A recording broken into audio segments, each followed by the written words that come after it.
This number conference will now be recorded. Thank you, Chair. So we called the meeting to order, and we do have one addition, which is taxi policy. We will add that under agenda item 8, and I would ask at this time if there are any other additions to the agenda.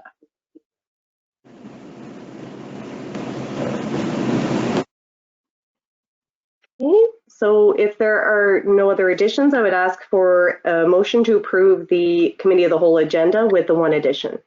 I'd Move as amended. Okay. Second it. All those in favor, please signify by saying aye. Aye. Okay, contrary minded? Okay, the agenda is approved. Thank you. Presentations. So we do have 2 gallery presentations this evening. The first one up is the Eastern Counties Regional Library. And Laura and Amanda, are you both with us here this evening? If you are, you can just turn on your cameras. Hi, Laura. How are you? Long time no see. I feel like I haven't seen you in like years. COVID, right? You for that pandemic, right? Yeah. So I'm not sure. Is it just going to be you tonight, or is Amanda with you as well? You know what? Amanda unfortunately was having computer difficulties, so she Oh, may no worries. make it for the end of the presentation. So, but we're good. I'm happy to start whenever. That's fantastic. We're going to hand things right over to you. So thanks so much for coming this evening. We're looking forward. Well, we appreciate the opportunity. Good evening, Mayor Chisholm Beaton, councillors, Mr. Doyle. We want to provide you with important information about the current state of your library service in Port Hawkesbury. My colleague, Amanda, who may join us, she manages the day-to-day operations of our locations, and in her work capacity is often communicating with members of the community about their concerns. And so a lot of the information we're going to talk about, she's certainly been in touch with the community about. Eastern Counties Regional Library identifies your public library as the Port Hawkesbury Public Library. However, we routinely note that it's referred to in the media and by community members, and sometimes even by the town, as the Sarek Library. And this speaks to the influence a location can have on how the community sees a public library. And it's very much the public's concerns that we feel obligated to convey to council. Over the last year, we've had multiple users express their dissatisfaction and even their anger at the restrictions placed on their library use.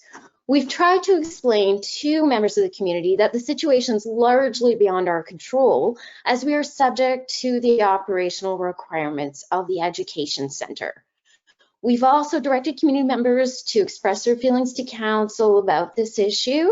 Since it's become increasingly more of an issue, seemingly for community members, we wanted to ensure that council is fully informed about the situation. COVID-19 restrictions have had a more significant impact on Port Hawkesbury because of the higher level restrictions placed on school facilities and because of the normally higher level of public demand. It historically has been one of East Royal's busiest locations. The statistical information we have demonstrates that. However, COVID-19 is not the full story of the challenges that relate to the library facility and location. Currently, Port Hawkesbury Public Library users can get books and other materials with a curbside pickup appointment. This is a 30-minute window where they can stop by and staff bring out their loans. They can also, without appointment, stop by and pick up a rapid test kit. Library users can request what they want using our online catalog or through phone assistance provided by staff. Please note that the student population cannot visit the library either. You can see the impact on library visits, how there used to be, and as soon as access is available, visits rise again dramatically. Petit de Gras, we're comparing to the Port Hawkesbury Library because they're traditionally our 2 busiest locations. So it's just been a really significant situation for use. Curbside has many challenges. Library users have found that a 30-minute appointment is very difficult. They have trouble getting there on time. Parking can be an issue during high traffic times. If we move on to the next slide, you can also see the impact on computer use. Library users, when the library is closed to visits, cannot access our computers, our scanners, our printers. Not only is there internet access available with computers and Wi-Fi at the library, but there's also someone there to help them log in, perform simple computer tasks. We've received a ton of feedback from the public about this, and many say they cannot find an alternative. So this is a real need that has been impacted by the restrictions. Now, if you look at the next slide, you can see the impact on borrowing. So right there, when you're looking at it, you can see the drop off when there's no access, Port Hawkesbury being in the orange line, and as soon as access is allowed, it starts to rise up again. So this is how many items people are picking up at the library. Many of our users are seniors. They miss the opportunity to browse for books or movies or other materials. Many users don't have access to the internet, so they really physically need to visit the library. Staff do the best they can providing phone assistance, but this can mean that we can be on the phone with people for like a half hour at a time, trying to help them find what they need. And it's really been quite a significant difficulty for folks. Now, if we go on to the next slide, you can see that in addition to the effect that COVID-19 restrictions have had, there are some historical issues that are becoming more difficult. Thermal control. So as we're all aware, planet Earth is getting hotter and summers are extending. The heat is extending in July and September, October even. And we have quite a few closures related to the fact that the air conditioning or the air circulation, because there really isn't air conditioning at the library, isn't sufficient to cool the space. And this has a lot of social concerns for us, as libraries often act as cooling centers for people who might not be able to afford air conditioning at home. So we're really not able to assist people in that way. Although the library has stayed open when the Humidex is 34, it can be very unpleasant. So it's not a nice place to hang out in that kind of heat. So that's something that hasn't really had any kind of resolution or progress and is becoming a more difficult issue. If we go on to the next slide, you can see just an example with the shelving, that a lot of the shelving and furnishings are original to the opening of the library. And this infrastructure really does need renewal.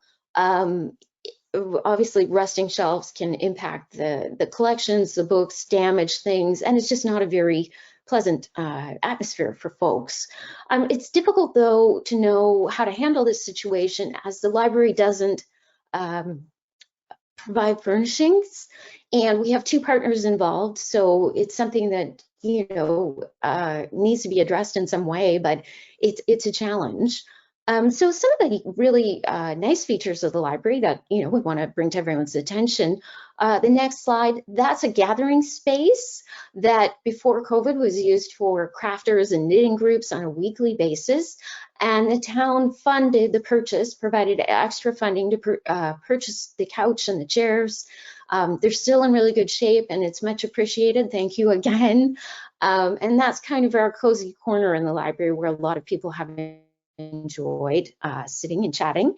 In terms of another nice feature, the next slide shows the reading carpet and children's cushions you can see in the corner that the Port Hawkesbury Rotary Club funded over 5 years ago now, and they've really maintained themselves and been cared for well by the school maintenance staff. So that's great. It's a nice aspect for families to come in. And this is what's been lost to the community. We don't know currently, we have asked, but we haven't gotten confirmation what's going to happen with this space on March 21st. So we don't know if we're able to open back up or there's some complication, and we're just waiting to hear. So that's another nice feature. One service of particular note that is on the next slide is our microfilm reader, and this supports genealogical research, which is quite a passion for the senior older adult folks in the area. And in fact, a group of community members, a book club group, did special fundraising to purchase the computer that goes with the microfilm reader a few years ago now, but they raised close to $1,000 through their efforts to help support this. And so that's a service that's definitely been missed, and we've received a lot of feedback and complaint from the community that they haven't been able to do this. Now, Eastern Counties has tried to mitigate this situation. You can see the new library kiosk, which is housed in the Civic Center. We greatly appreciate the partnership and the support that the town has offered on this project. Eastern Counties got funding for this service through a grant, and the board supported putting it in the Civic Center to help mitigate the situation and provide a browsing opportunity for community members. And that has been going very well, and we're still evaluating that, and we're still working on getting it completely decorated, but we know we've had a lot of people try it out. So this has kind of been the journey, and we are hoping things improve, but some of these issues are long-standing and do need to be looked at in terms of council, because it is something that the community is very passionate about. And so thank you very much. If there are any questions. Thanks, Laura. I guess did Amanda have an opportunity to join us? I'm just wondering if she might have wanna. No, sorry about that. Computer Oh, trouble. no, that's totally okay. Just wanted to know, like, just to give you an opportunity if there's anything you wanted to add to Laura's presentation. No, I was able to watch and I think she covered everything. Fantastic. I guess with that, we will open up the floor for any questions or comments from council. So over to Deputy Mayor Aucoin. Thank you. Through you, Your Worship, to Laura and Amanda. I'll start off by thanking you for the presentation. It was very well presented, well thought out. I do have a couple of questions. One thing that caught my attention was when you spoke about the high temperatures in the library during the summer months. I'm just wondering, has the school been approached on trying to remedy that? And did we look at, was there a conversation of even a cost share solution? In terms of the school, they're excellent partners. They're aware of the situation. They try and mitigate it through their ventilation system. Our understanding is they were looking at costs, but it's very expensive to fix. It's difficult for us because we don't manage facilities. So that's why we're bringing this issue to council, because we just go where our municipal unit says the library should be housed. So it wouldn't necessarily be appropriate for us to enter too far into that conversation.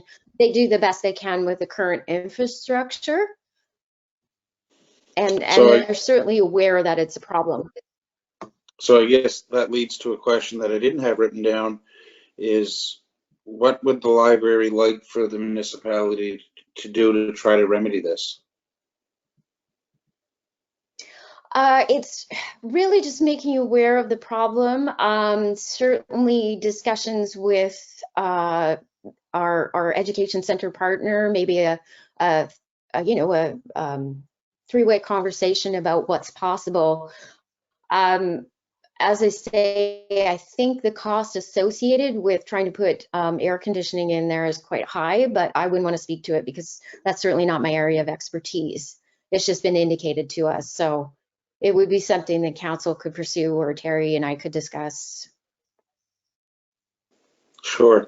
The second question I have written down is, during your presentation, we've heard that numerous people have complained about access and about, the restrictions and so on and so forth.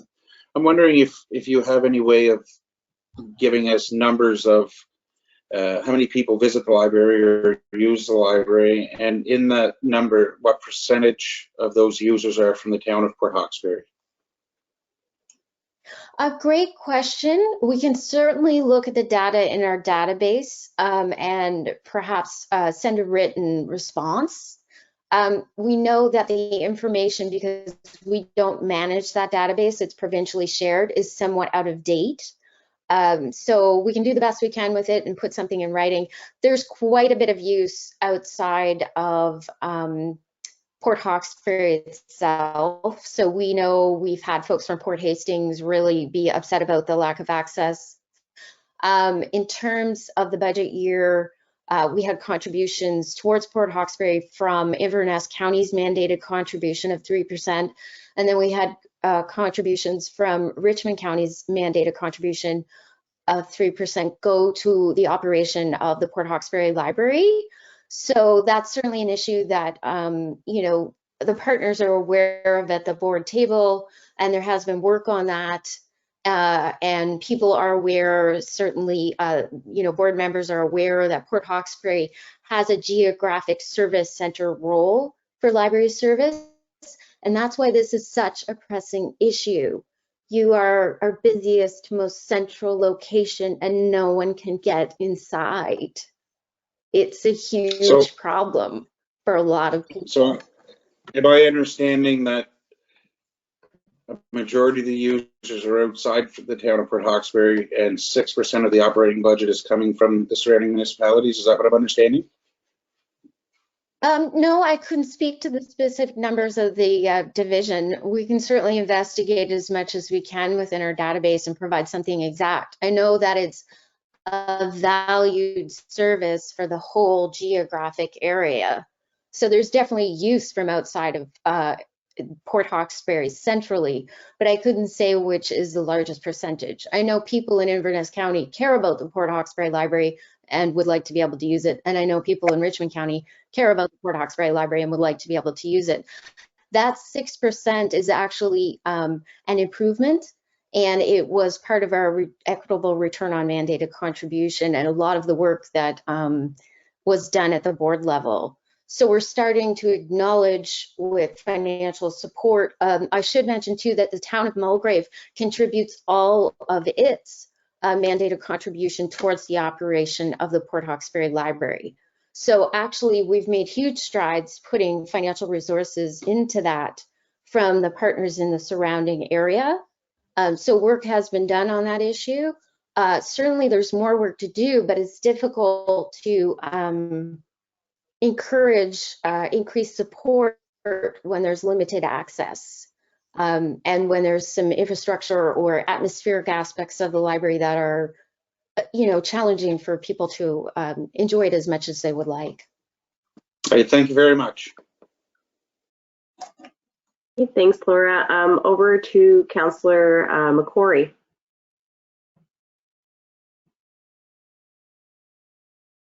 Great. Thank you, Your Worship. Thank you, Laura, for the presentation.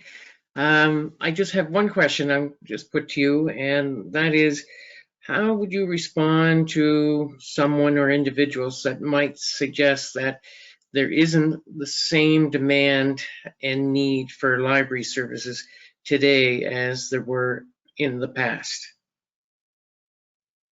Wow. Well, that's not really borne out by our experience. There are more people than ever that need to stay connected, are finding the challenges of internet connection and computers very difficult to deal with this in, you know, in this economic environment. We've had people in tears because they can't get in to use a computer and they need to for their personal well-being and what they need to do to support themselves. In addition, there are seniors and all different folks in the community who are desperate to, not desperate, but, you know, need social connection, need a place to go and relate to people. And, you know, certainly during lockdown, we spoke with many folks who were missing the library and that experience as well. Just the opportunity when you don't have internet at home to discover books, information, stay informed has become incredibly critical during lockdown and COVID and with world events. So certainly if someone's saying, oh, libraries aren't necessary, well, they're speaking from a position of privilege, quite frankly. And that's fortunate for them, but there is genuine social needs that we are not able to meet in the way we would like if we can't have people visit the location, be supported and helped by staff. Okay, any Thank you, follow- Laura. And you know I don't endorse that position. I No, know of course. I know how valuable the library is, but I just was curious and interested to hear how you would respond to that. So thank you very much. You're welcome. We appreciate the opportunity to bring this to Council's attention. Thank you, Councillor McCrory. Councillor McIver? Yes, Your Worship, through you. Thank you, Laura and Amanda, for the presentation, and my questions have been answered, so I have no. Thank you, Councillor. Councillor McDougall, any questions or comments? Yes, thank you, Your Worship. Yeah, thanks, Laura, for your presentation, and thank you for your continued work with the Eastern County Regional Library.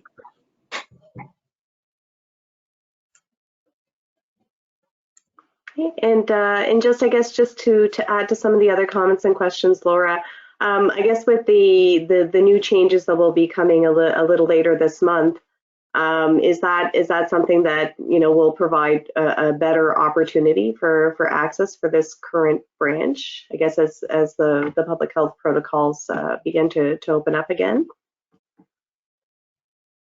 We're just waiting on the word from the Education Center, and we know that there's going to be huge public demand. As soon as we get the information, we're going to be releasing it to the public because, quite frankly, we'll have people showing up on March 21st at the door expecting to be able to get inside. Of course. Yes, there is, yeah. Yeah, no, that's great, and certainly keep us in the loop with regard to that kind of ongoing progress in I think it's true that many of us have heard over the last couple of months and the last couple of years with regard to concerns around access to the library. I know I personally have been contacted by citizens. So I think access is going to continue to be something that we'll have to keep an eye on and to make sure that citizens do have that opportunity, like you mentioned, for all the reasons that you mentioned, Laura, like access to internet, access to computer, access to that social environment that's so important that the library provides. Thanks so much for your presentation here this evening. We'll definitely do some follow-up with regard to some of the concerns that you've brought forward here this evening. Appreciated. Great. Thank you so much. Thank you. Thanks, Amanda. Take care. Thanks. Thanks. So we have a second presentation here this evening and for a gallery presentation. It's Cape Breton South Recruiting for Health. And I take this opportunity to welcome Gina McDonald, who's our Cape Breton South Recruiting for Health navigator. Over to you, Gina. Thank you for coming tonight. Hi, everybody. Sorry for not turning my camera on. My internet isn't great, and if you can see me, then you probably won't be able to hear me. So I've chosen to let you hear me instead. It's for the best, trust me. I figure I should probably introduce myself for those of you who don't know me. I will try to be brief. My name is Gina McDonald, and I am the Healthcare Recruitment and Retention Navigator for Cape Breton South Recruiting for Health. And this is a new position for me. I worked for the Nova Scotia Health Authority for several years, both at the Strait Richmond and with public health during the pandemic, and then also at the Collaborative Healthcare Center in Port Hawkesbury, and then just took this position in November. So I'm coming with a new set of ideas and hoping to further some of the goals of the committee that have been there since before I got there. When I was speaking to the communications officer, she informed me that Mr. Doyle would be nice enough to change slides if I were to say, next slide, please. So this is the point where I will say, next slide, please. Okay, so our organization was started in 2020, essentially to concentrate specifically on recruiting and retaining healthcare professionals in Richmond County and the town of Port Hawkesbury, which we refer to as Cape Breton South. The group is a partnership with many other groups and organizations. We're fortunate to have the support and participation of both councils in our catchment area. So we do liaise with both the town of Port Hawkesbury and the municipality of the County of Richmond. We also are partnered with many local healthcare representatives and institutions. So to name some, Dr. Kingston Memorial Clinic in Lordways, Straight Richmond Hospital, St. Anne's in Ayrshire, Continuing Care Nova Scotia, the Island Gateway Medical Clinic, and the Collaborative Healthcare Centre in Port Hawkesbury, Ayrshire Medical Clinic, Richmond Villa, and many of the doctors and other healthcare practitioners in the area are also involved with suggesting initiatives and programming for our group. We also have other interested members from the community, the Straight Richmond Palliative Care Society, members at large, private sector, and even just community members who are interested in physician and healthcare recruitment. Could I have the next slide, please?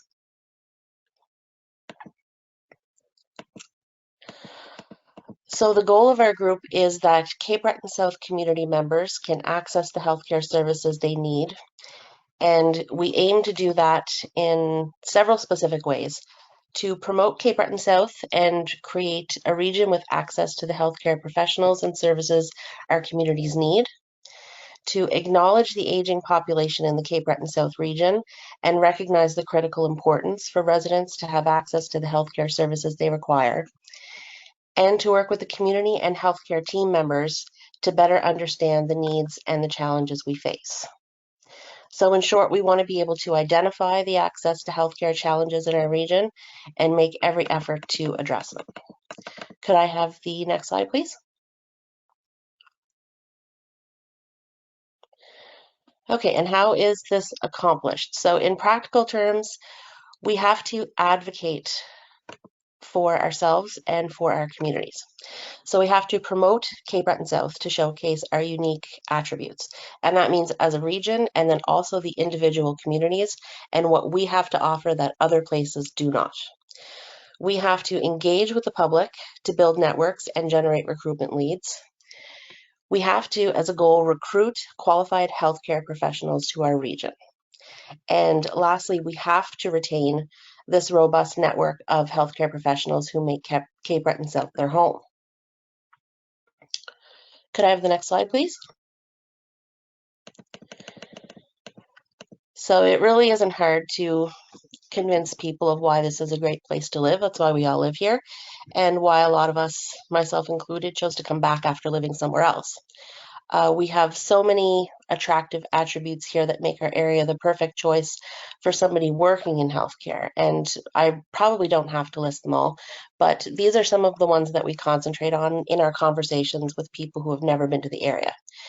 So the opportunity to provide more personalized patient care is actually a big one when it comes to healthcare practitioners.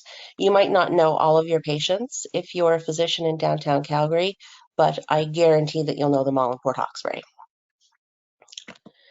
So lower cost of living compared to urban centers, of course, shorter commutes, work-life balance and quality of life, satisfaction of providing care where services are desperately needed and making a difference, which is usually why people get into healthcare to begin with. The scope of work and learning opportunities are more diverse in rural settings. So that's also a big selling point for this area in particular, meaning that there's opportunity for physicians and others in healthcare to split their time between primary healthcare in an office and working at the ER at the hospital and working in long-term care, for example. Another big selling point, of course, safe, close-knit communities to raise family, and the opportunity to live on what many outlets rank the #1 island in the world. So it's the easiest job in the world to sell Cape Breton to people, and it helps when you have a bias toward the Strait area in Richmond County, which I do. So recruitment. So the fundamental function of a community organization in the recruitment process is to attract healthcare professionals and work with and support Nova Scotia Health. It has to be a collective effort to have those candidates live and work here. So the recruitment process for our organization employs various strategies. We have to work with Nova Scotia Health recruitment consultants to host resident physicians, medical learners, and other healthcare candidates in our communities. So unlike the mainland organizations like mine that concentrate only on physician recruitment, Cape Breton South Recruiting for Health is interested in recruiting various healthcare professionals to work in our facilities. So physicians, of course, but we also want to see nurses and CCAs and lab techs and any other professions that will improve the delivery of healthcare services in this area. So we assist with and deliver site visits and community tours, host rural recruitment events, build relationships with healthcare students and residents, and provide health learner encouragement. So this can often take the shape of using local word of mouth to find out which locals might be in nursing or medical school and finding out what kind of support they need, or helping them find information. It can also be maintaining a supportive relationship with students from away, even bringing them a gift basket when they can't go home for Easter, things like that. Those are the types of things that demonstrate to those just beginning their careers that this is the right place for them to continue their careers. So identify and participate in healthcare professional networks, conferences, and career fairs. That's going to be a very important aspect of the recruitment process going forward. Healthcare professionals are in very high demand all over the country, as everyone knows, and they aren't just going to fall in our lap. We have to go get them, and we have to bring them here. Hosting career fairs in local high schools and engaging the public with a professional website and social media presence are also important components to the recruitment process. I'll take the next slide, please.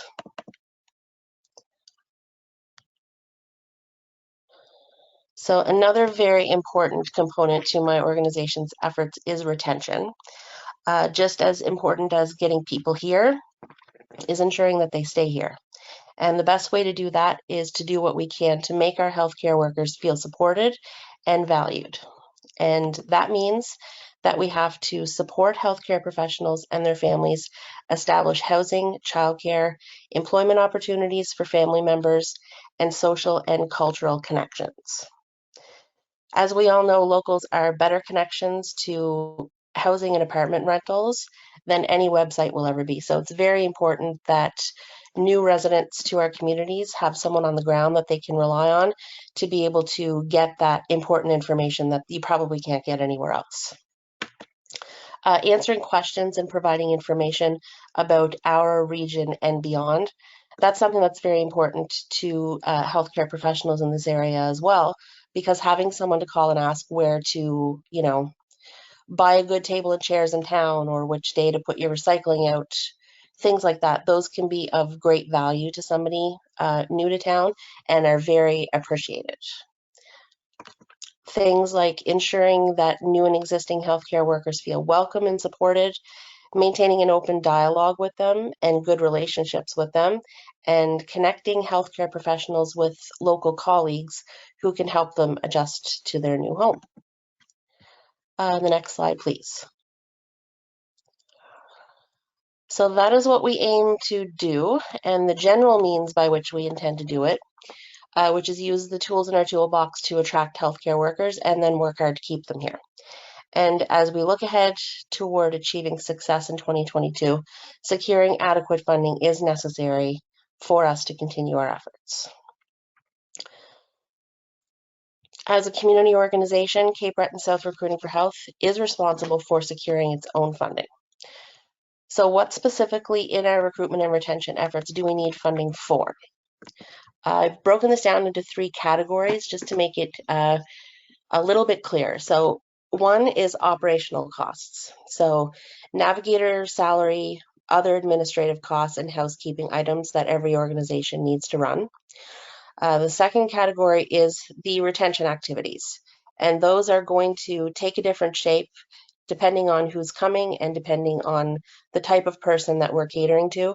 But to give an example, some of the incentives that we may be able to offer are locum housing assistance for those who might be coming from another hospital to do a brief stint at the Strait Richmond for just a relief shift or a series of relief shifts. Recognition projects like the awards gala that we have in a few weeks at the Civic Center, which honors different healthcare professionals who are at the top of their fields and who have made outstanding contributions.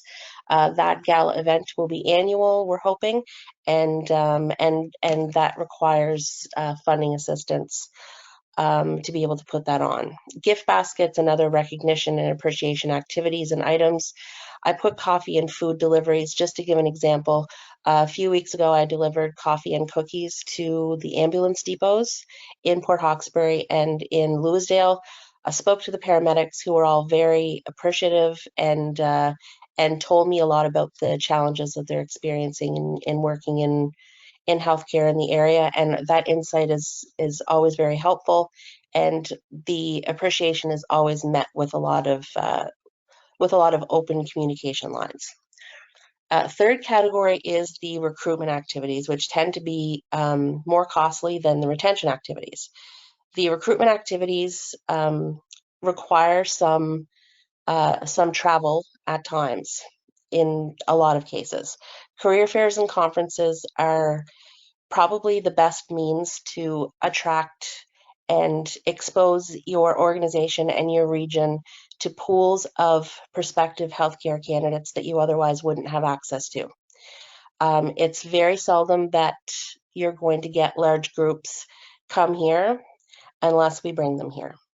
And so career fairs and conferences are opportunities to showcase the area and demonstrate that we're looking for those people to come here.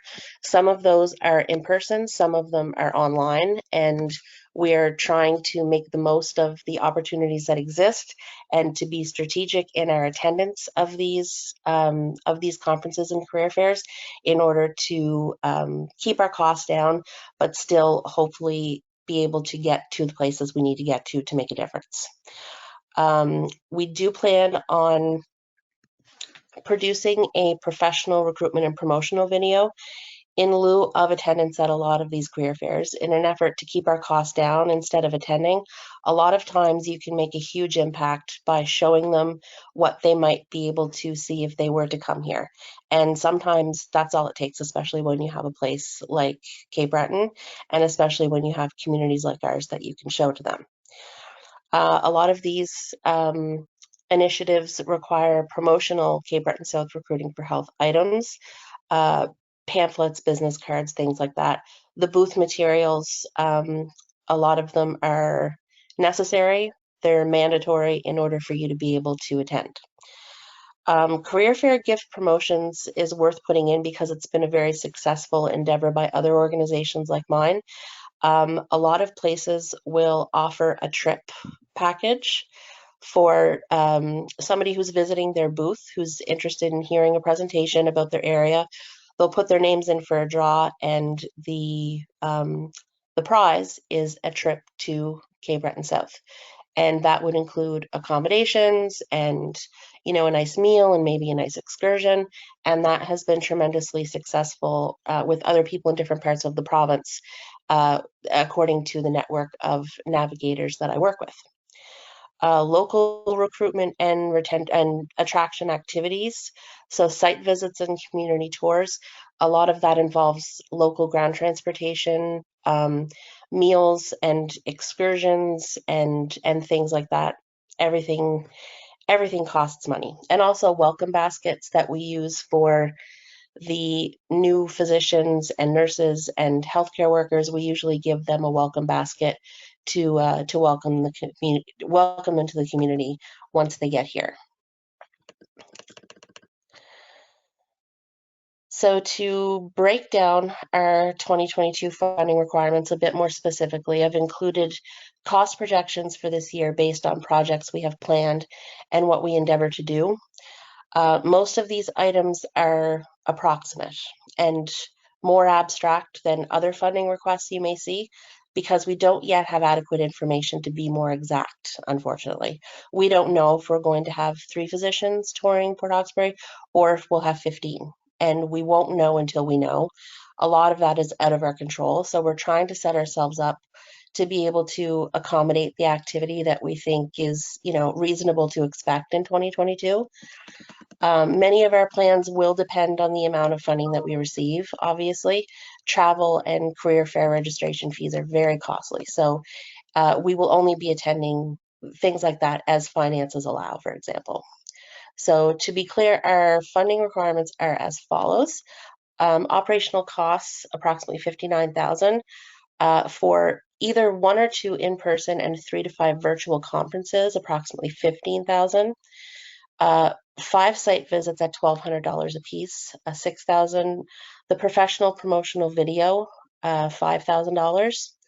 Local recruitment event that's in the works for June, which will have 6 residents coming to our area, 1 night in Port Hawkesbury and 1 night in St. Peters.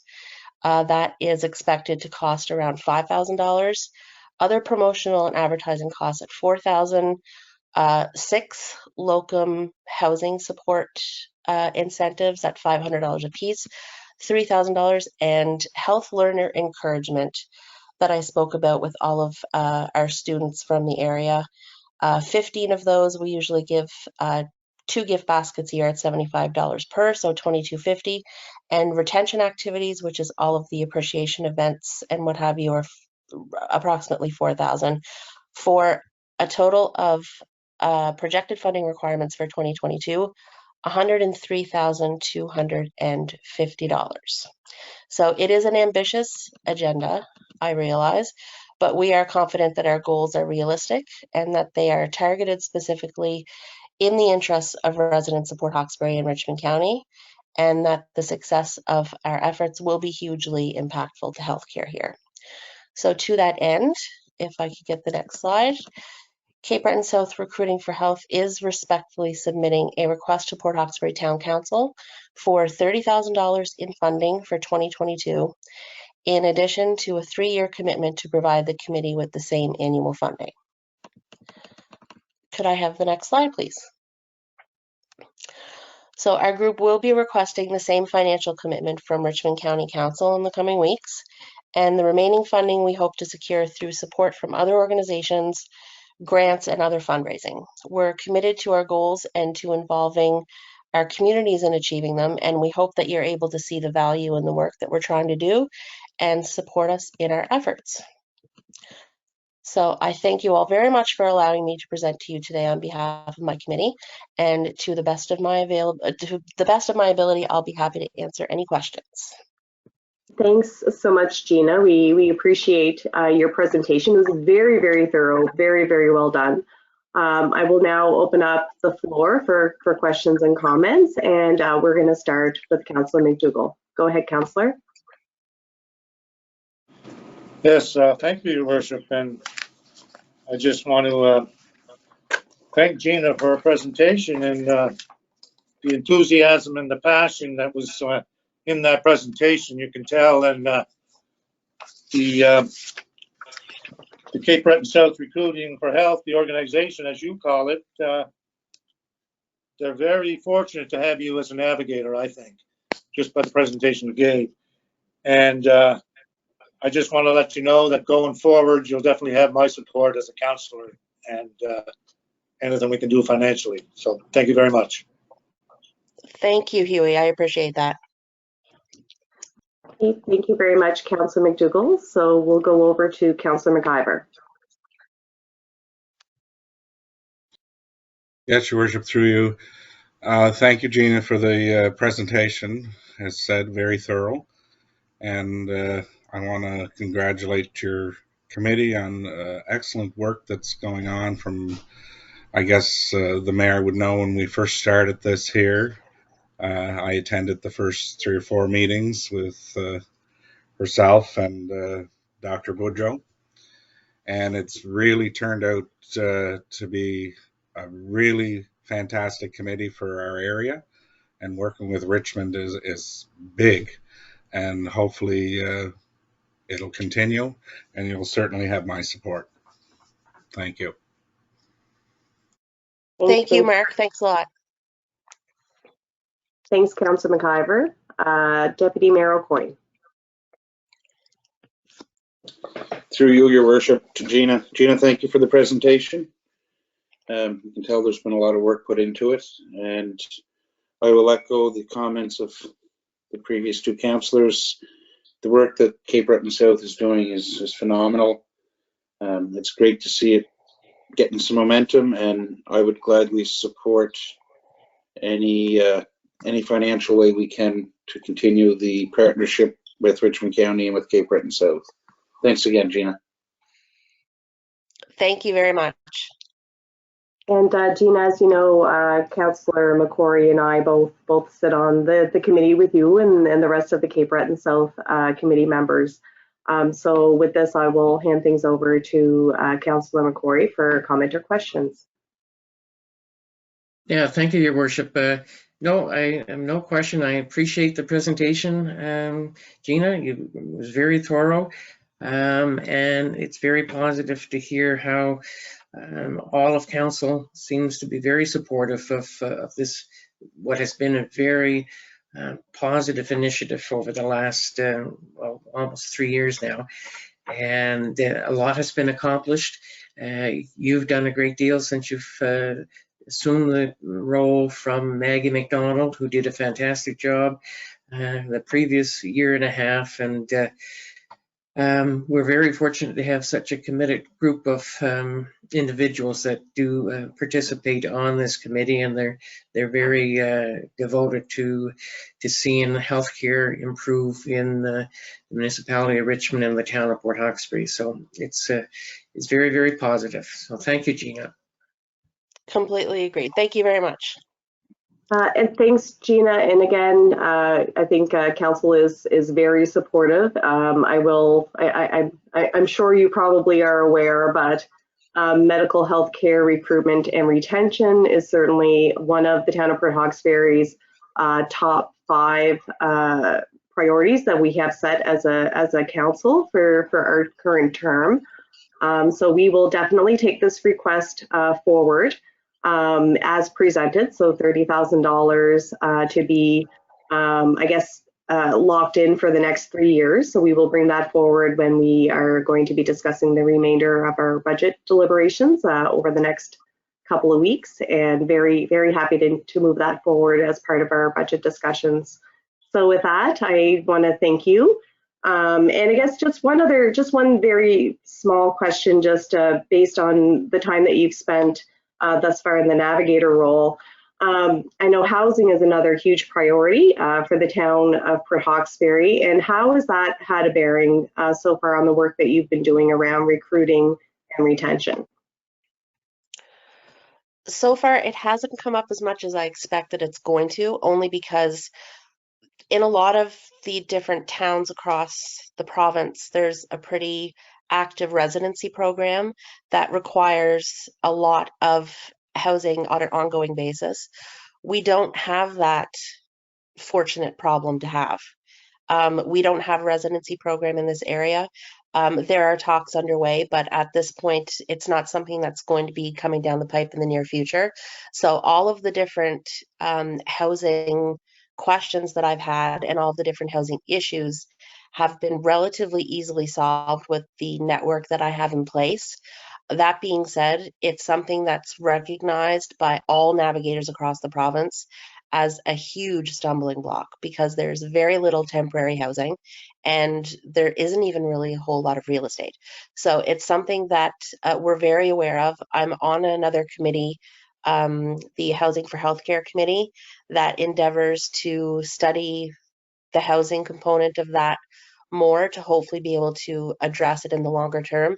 And I know that there are other organizations like mine who have had extremely successful projects to be able to accommodate all of their successful recruitment efforts.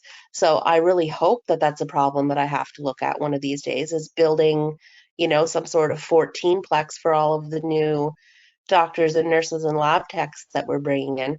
As of right now, hasn't been a major issue, but I expect that as things start to ramp up, that's something that we're going to have to look at a lot more seriously. Well, I hope that I get to enjoy that problem with you. So hopefully be able I bet you do. Kind of a housing facility to accommodate all the new recruiting that we're able to do for our region. With that, thank you so much for taking the time to answer that question and for taking the time to come and present to council this evening. enjoy the rest of your evening, Gina. Thank you so Sure. much. Thanks, everyone. Have a good night. Have a good night. Okay, so that concludes our gallery presentations for this evening. We're now going to move on to council reports on assigned committees. Just to let council know, I did submit my council committee report. And of course, as I always mention, every committee of the whole, if there's ever any questions, feel free to shoot me off a message or an email or a phone call at any time with regard to those. And I guess perhaps we'll start with Councillor McCrory. Did you want to start off with your committee reports this evening? No, I'll have to start off the same way as I did last month, Your Worship.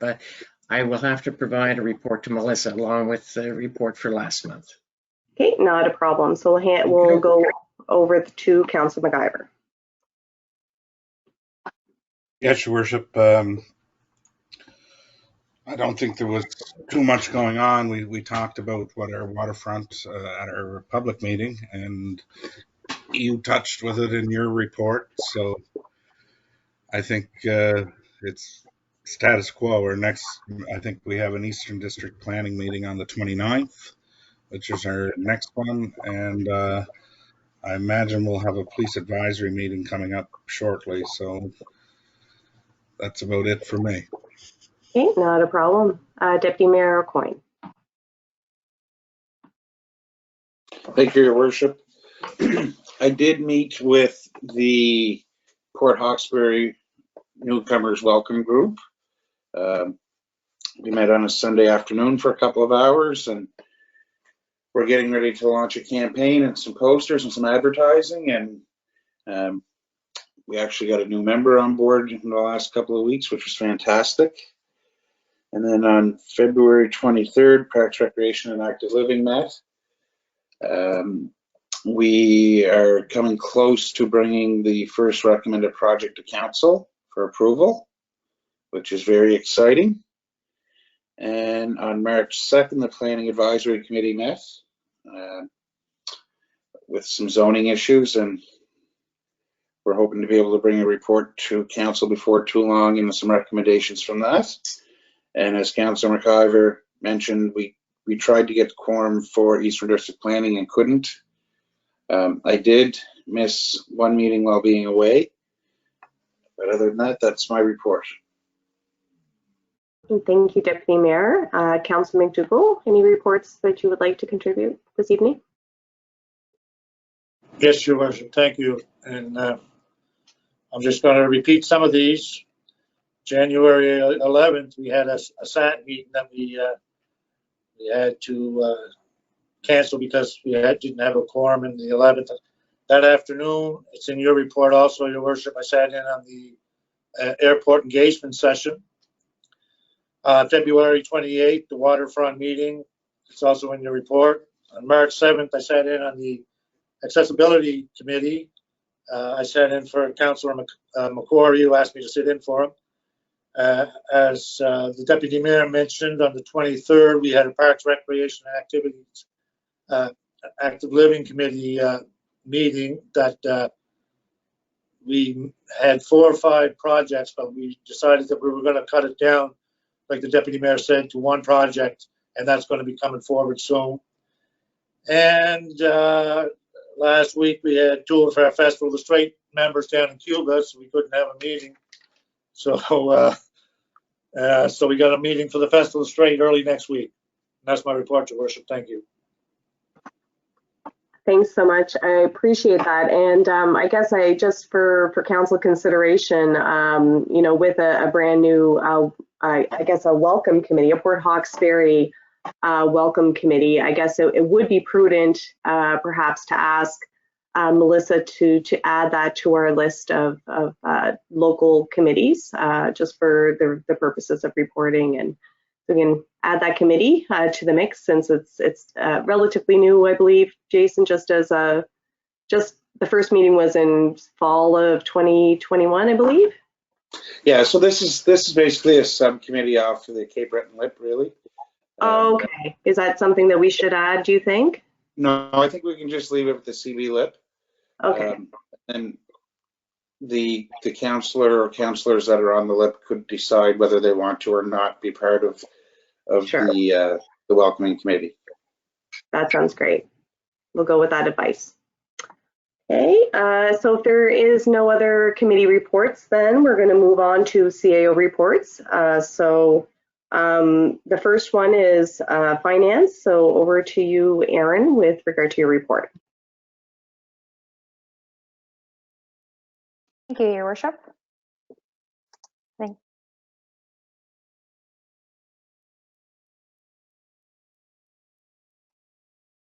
And Terry's just going to give me some presentation rights here so I can share my capital budget plan.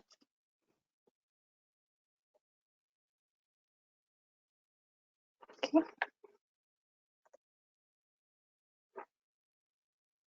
Can everybody see that? Okay. It looks great, Erin. Okay, good. So we did things a little bit differently in our budget process this year.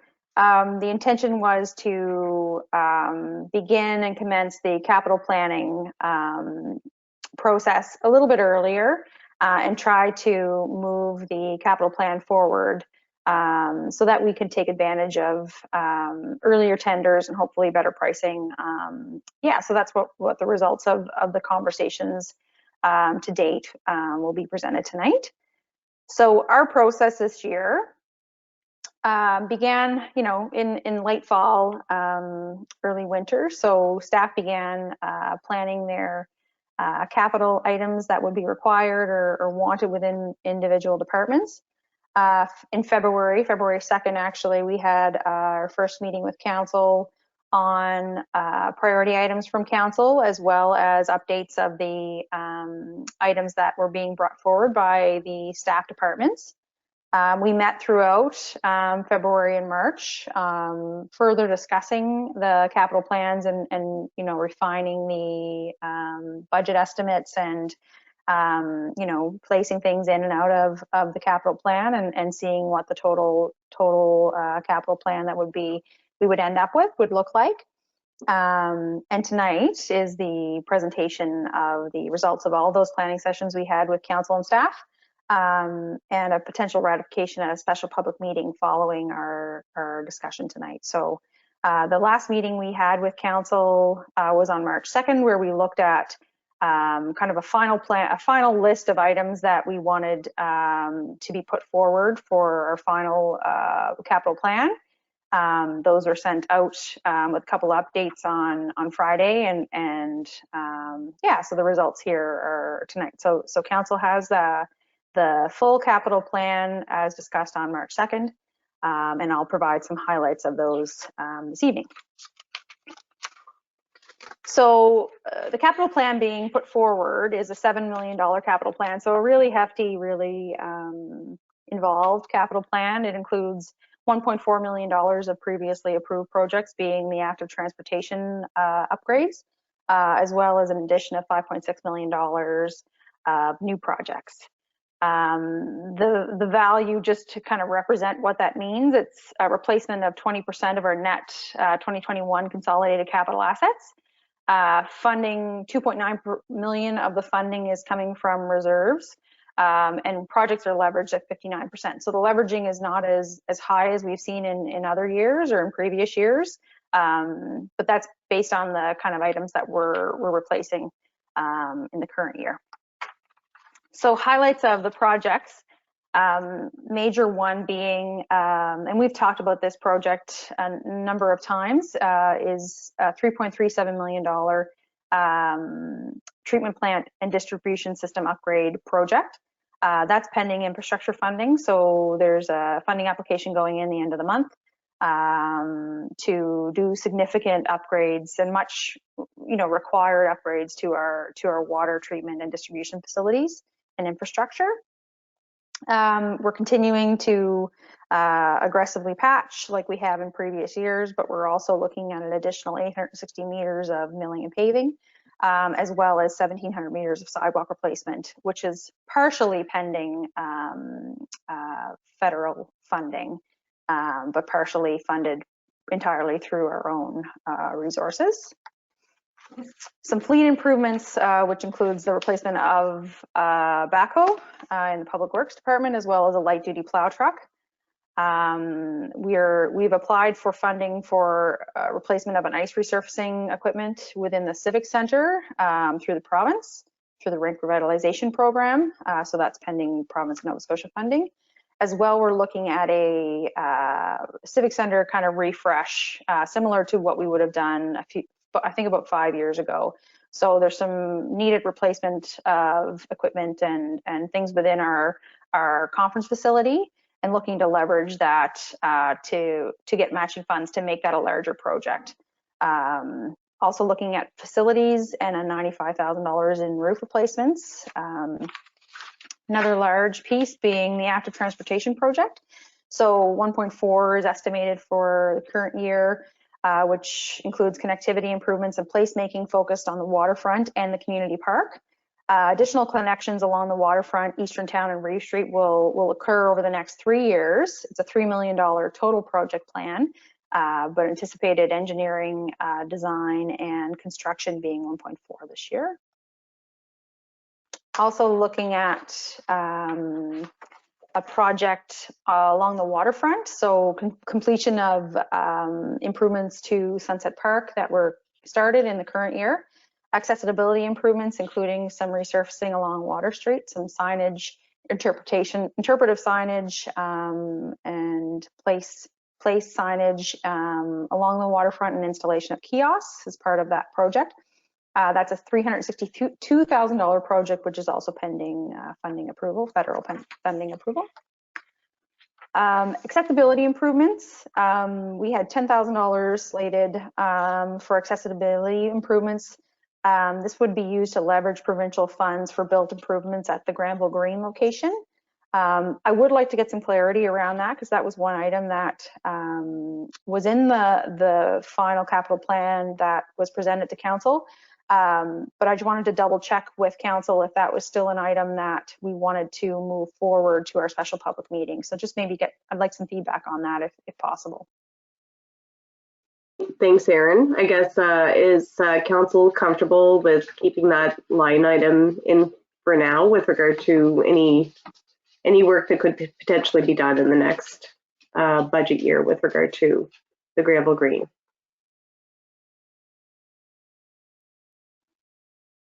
Yes, Your Worship, definitely support that.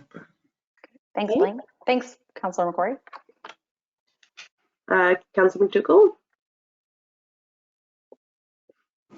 No, I'm just wondering, Your Worship, did we discuss,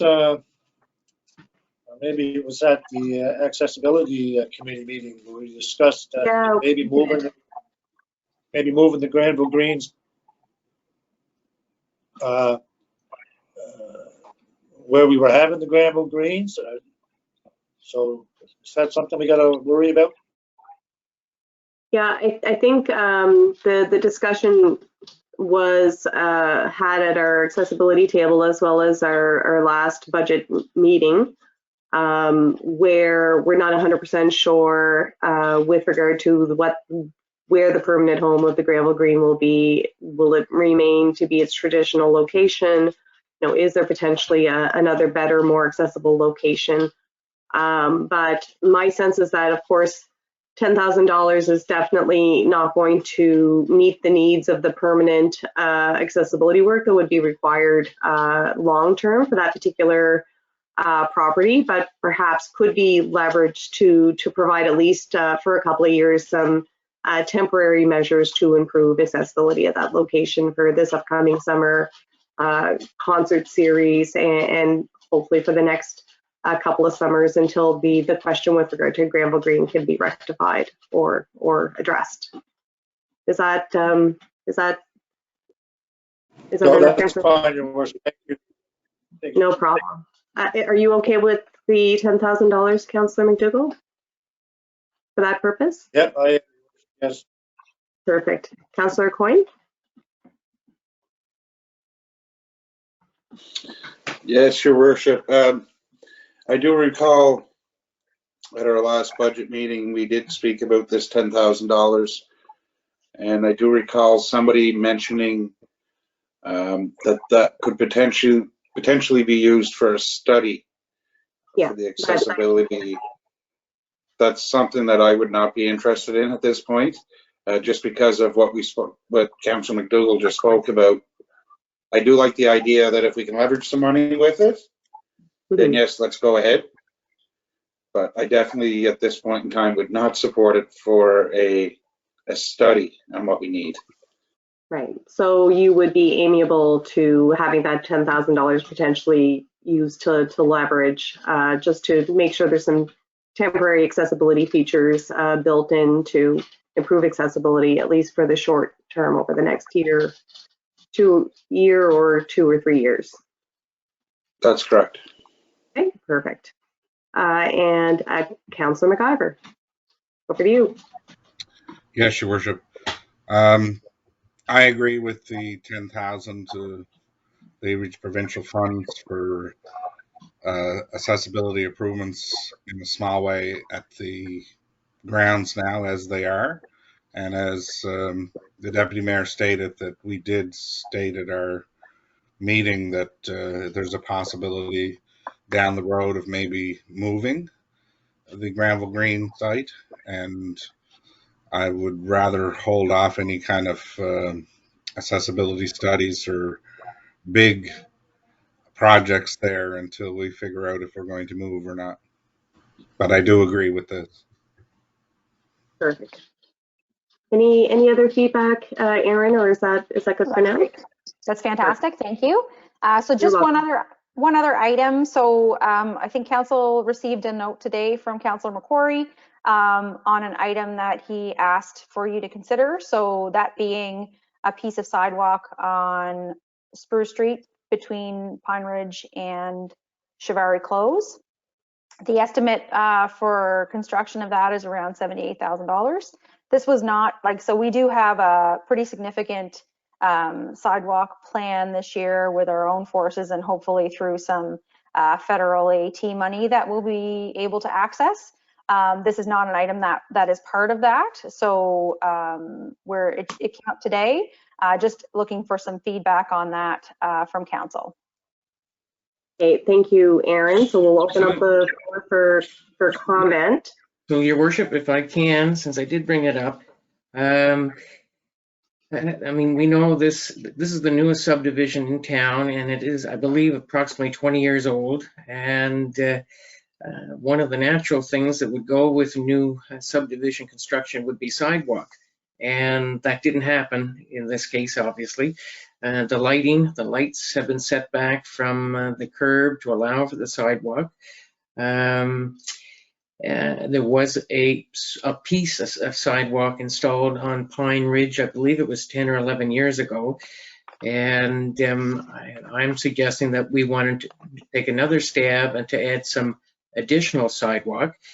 We're doing improvements, as Erin said, significant improvements throughout town and many other areas around active transportation, and making the streets safer for pedestrians, for people to walk on. And I believe it's actually just as warranted here. We can't do it all, but this is doing a section. In the future, I hope that we would be able to see the sidewalk eventually reach Macquarie Drive, so that people will have sidewalk that they can walk all the way out into the new subdivision.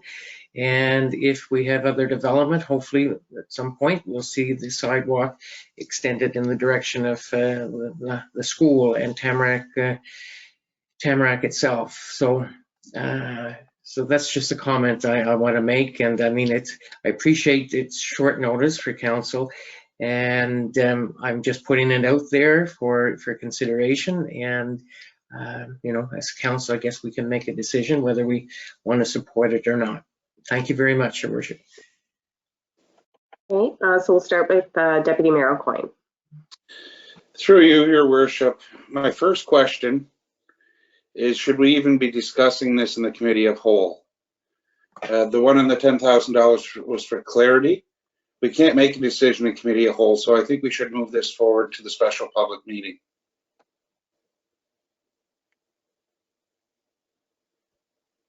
Okay, so I guess we could have at least some basic discussion, just so we kind of understand where council's mind is with regard to that, but we can ratify a decision at our next, I guess, our special public meeting that is following that. But you are correct, Deputy Mayor. We can't make a motion in committee of the whole, but we can, I guess, the best that we can do is move an idea forward through consensus. And if there is a motion that is required, it will most definitely have to be moved forward to our special public meeting. But if there isn't a desire to add this capital piece of sidewalk that has been suggested, then we can certainly discuss that. But is there any other comments or points that you would like to Yes, add? absolutely.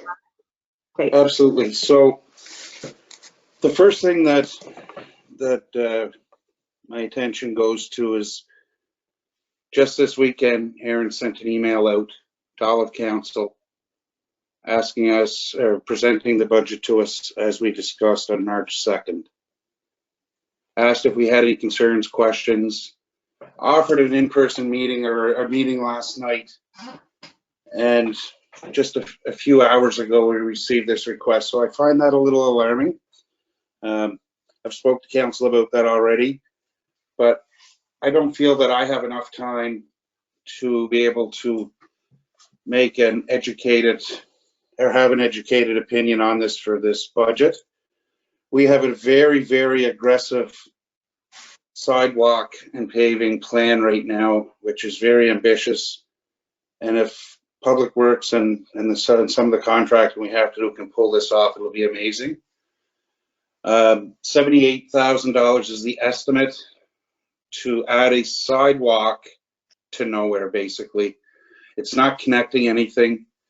We've already committed to repairing many of the sidewalks. We're hearing from many of the residents that are in not great shape. So in over a year on council, I've never had anybody come to me and say, I would like to see a sidewalk in the new subdivision. I have had many people tell me the current sidewalks need to be replaced and fixed. We have, we're looking at almost $3 million right now coming from reserves.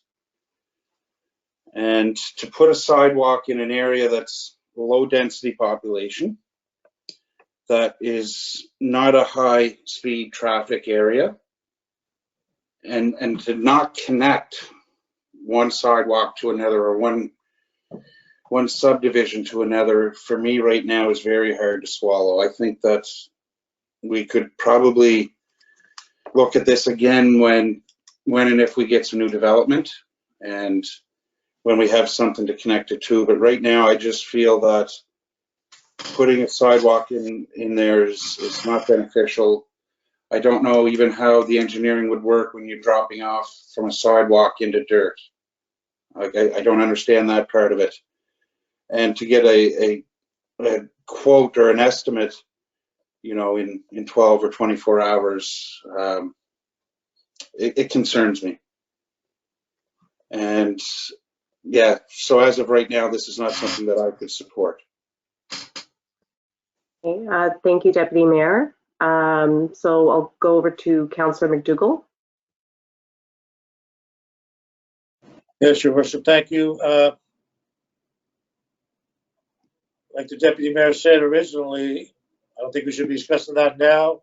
There's no motion on the table. If there's a motion on the table, I'll discuss it then. So I'll wait till the special council meeting. Thank you. Thank you. Thank you. Councillor McIver.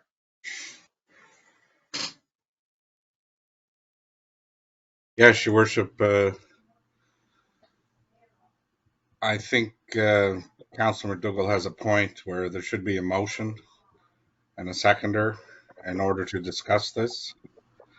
And if there is such a thing, I'll voice my opinion then. Sure. So I guess if council has consensus, then Aaron, I think that there's agreement, obviously, based on our last budget discussion session, that we were happy with a go forward with regard to the capital budget presentation that we kind of ended that meeting on, in terms of bringing that forward to a special public meeting tonight.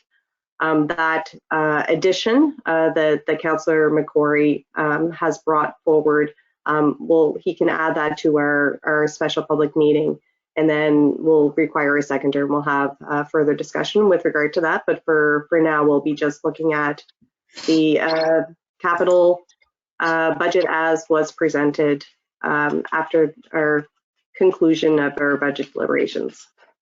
Back over to you. Okay, so just so I'm clear, what is being moved forward? Because I was going to ask for questions and then talk about the draft motion that will be moving forward to the special public meeting.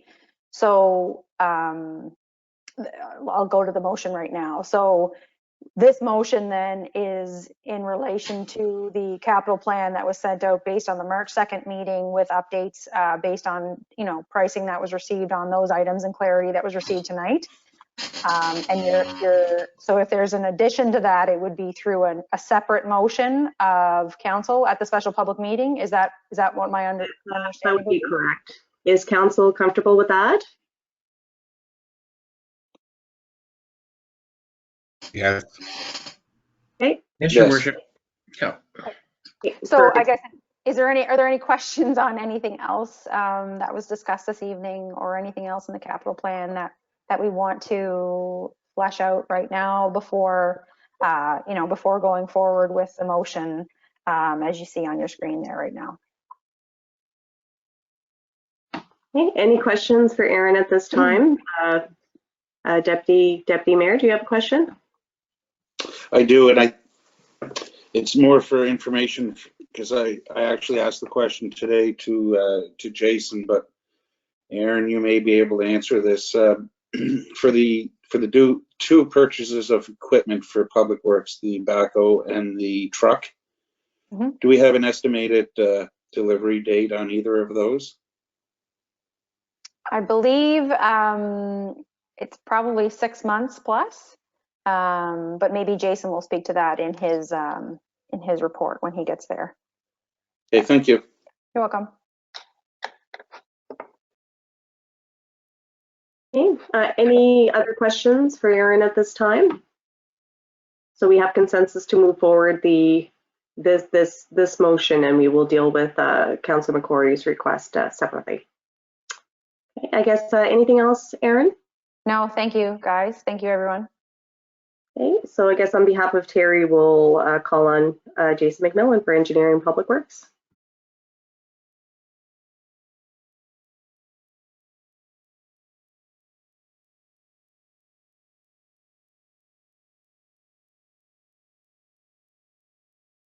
If you're really nice, they'll let you share your presentation too, Jason.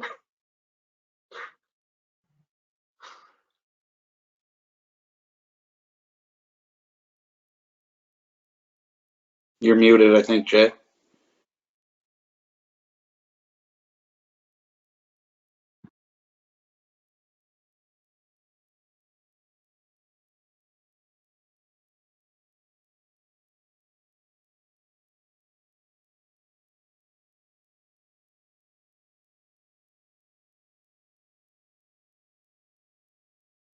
Jason, are you having a little bit of difficulty with the mic?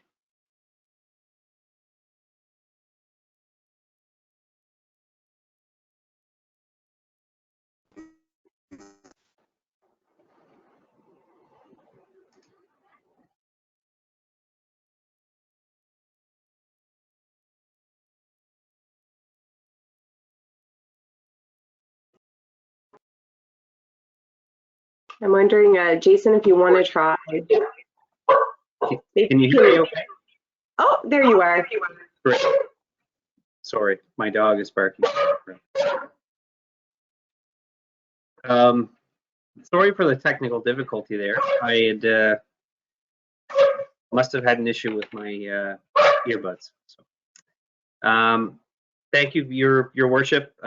Previous slide just shows the traffic sign report, and it shows data based on the new sign location, which spans data from February 10th to March 11th. So what we're seeing there is a interesting change in the fact that the average speeds are quite a bit slower with traffic coming from that direction going northbound with the sign positioned at the Sobeys Plaza entrance. So it would be good to keep the sign in that location for a little while longer and gather some more information.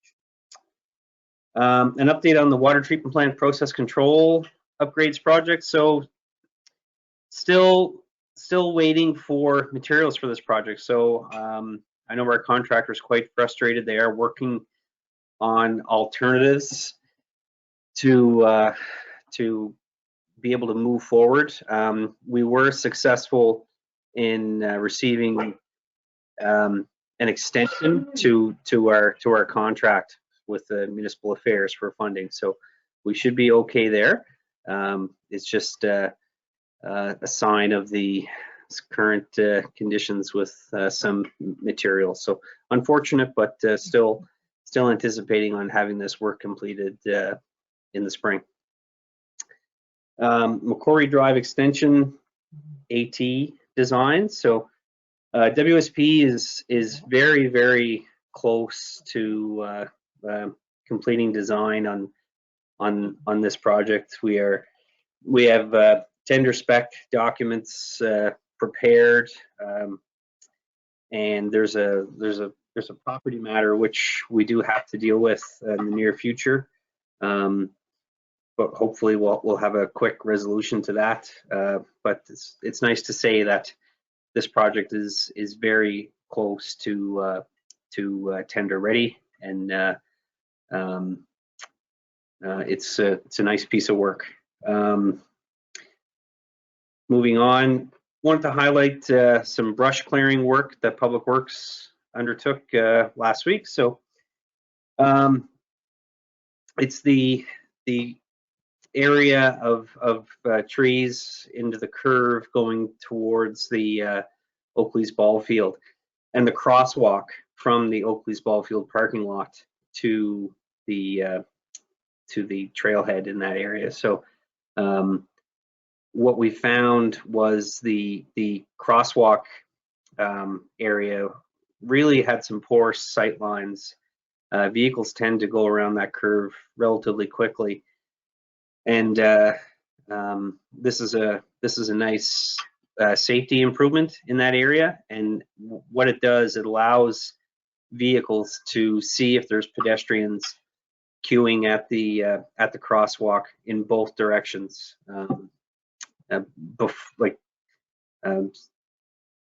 with plenty of time to come to a controlled stop. So it's a nice upgrade in that area.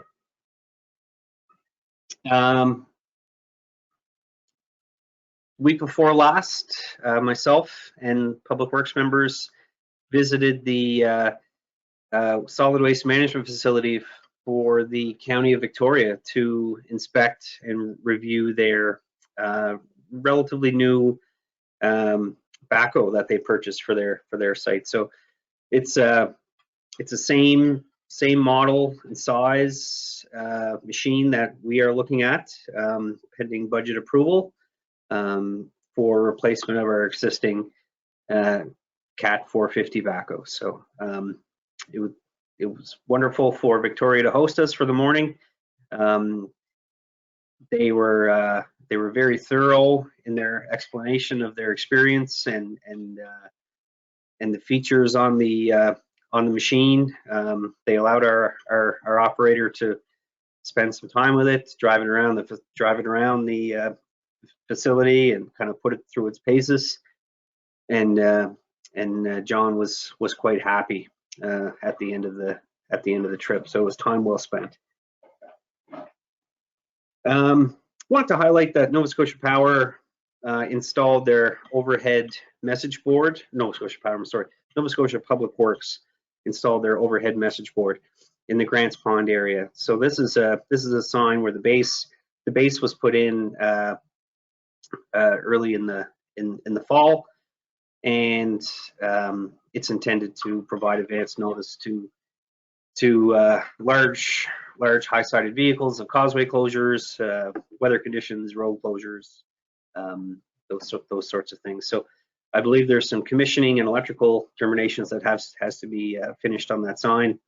But it's I'm told by the project engineer that it's very close to being activated.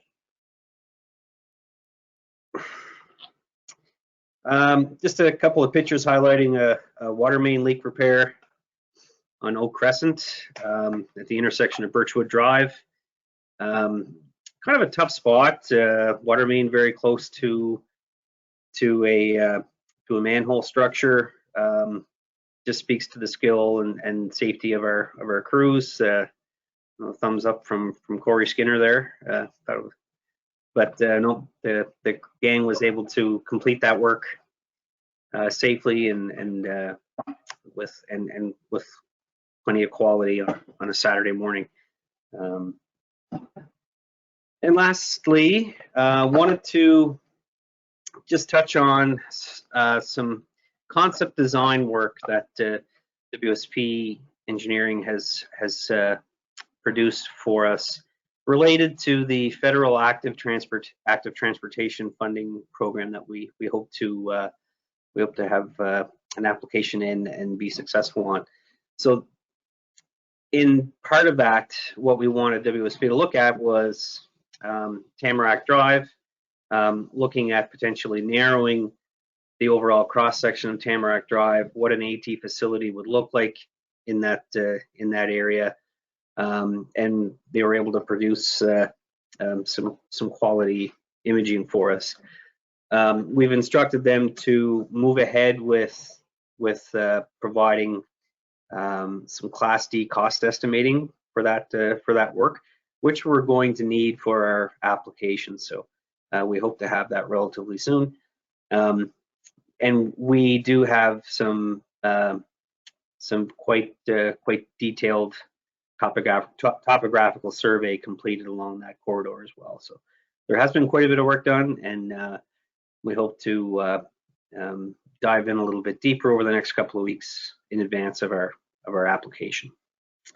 As noted in the agenda package, the activity summary from Public Works wasn't available at the time of the report submission, so we'll hope to get a little bit of a longer list for council with next month's committee of the whole package. I'd be happy to answer any questions. Thanks so much for your report, Jason. I guess just first off, I want to commend you on the work that was done, just clearing and creation of better sight lines at the crossing, the crosswalk near Oakley's ball field. I've had citizens definitely get a hold of me several times, just feeling like it wasn't a safe place to cross, and lots of close calls. So great work. Pass on my thanks to the Public Works crew for that work that was done. And I guess with that, I would ask if anyone from council has any questions or comments at this time.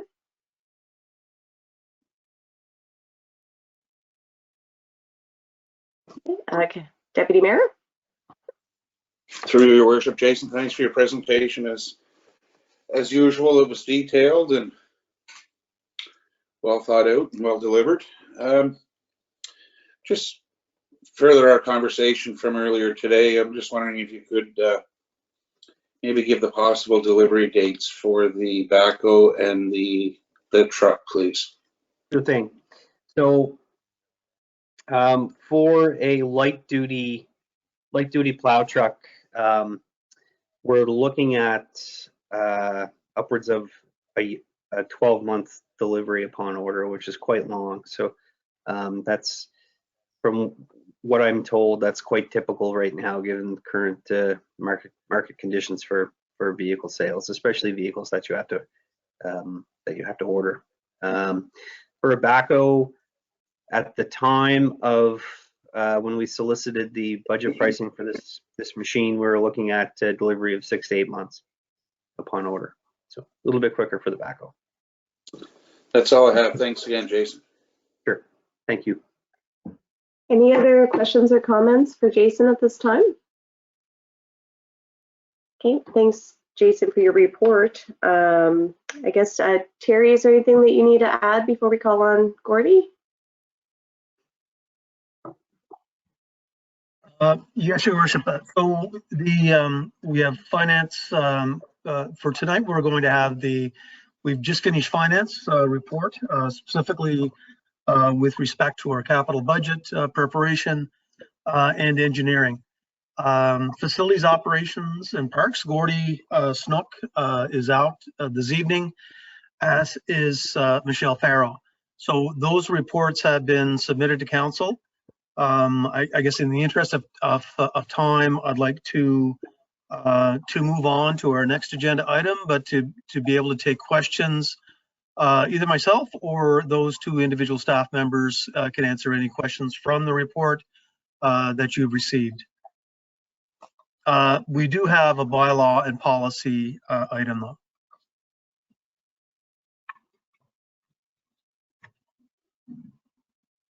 Okay, does council have any questions at this time, or are we okay to move on to bylaws and policies?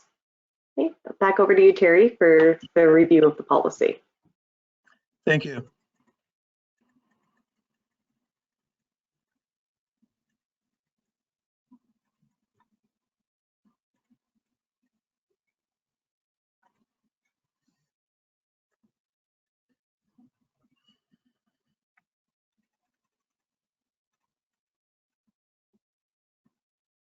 Just one moment, Your Worship. No problem.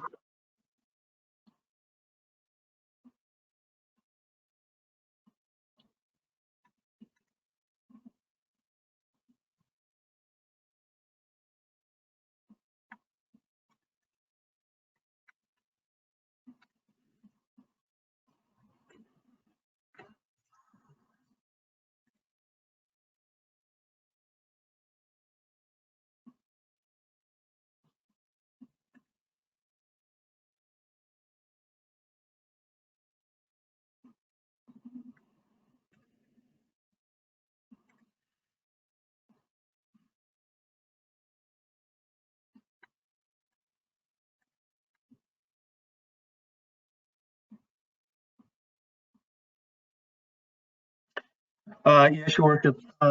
Sorry for the confusion around the slides. They were just changed to sort of in the last minute. So I just want to bring to your attention, this is really related to COVID and specifically around the Nova Scotia declared state of emergency. So on March 22nd, 2020, the province of Nova Scotia declared a state of emergency in the province. That state of emergency will no longer be in effect as of noon of March 20th, 2022. During the state of emergency, councils were authorized to hold meetings through video conferencing, and those rules were on how we hold them and meetings being made available to the public through our websites and social media and a number of things around that. With the end of the state of emergency, we revert back to the requirements under the MGA.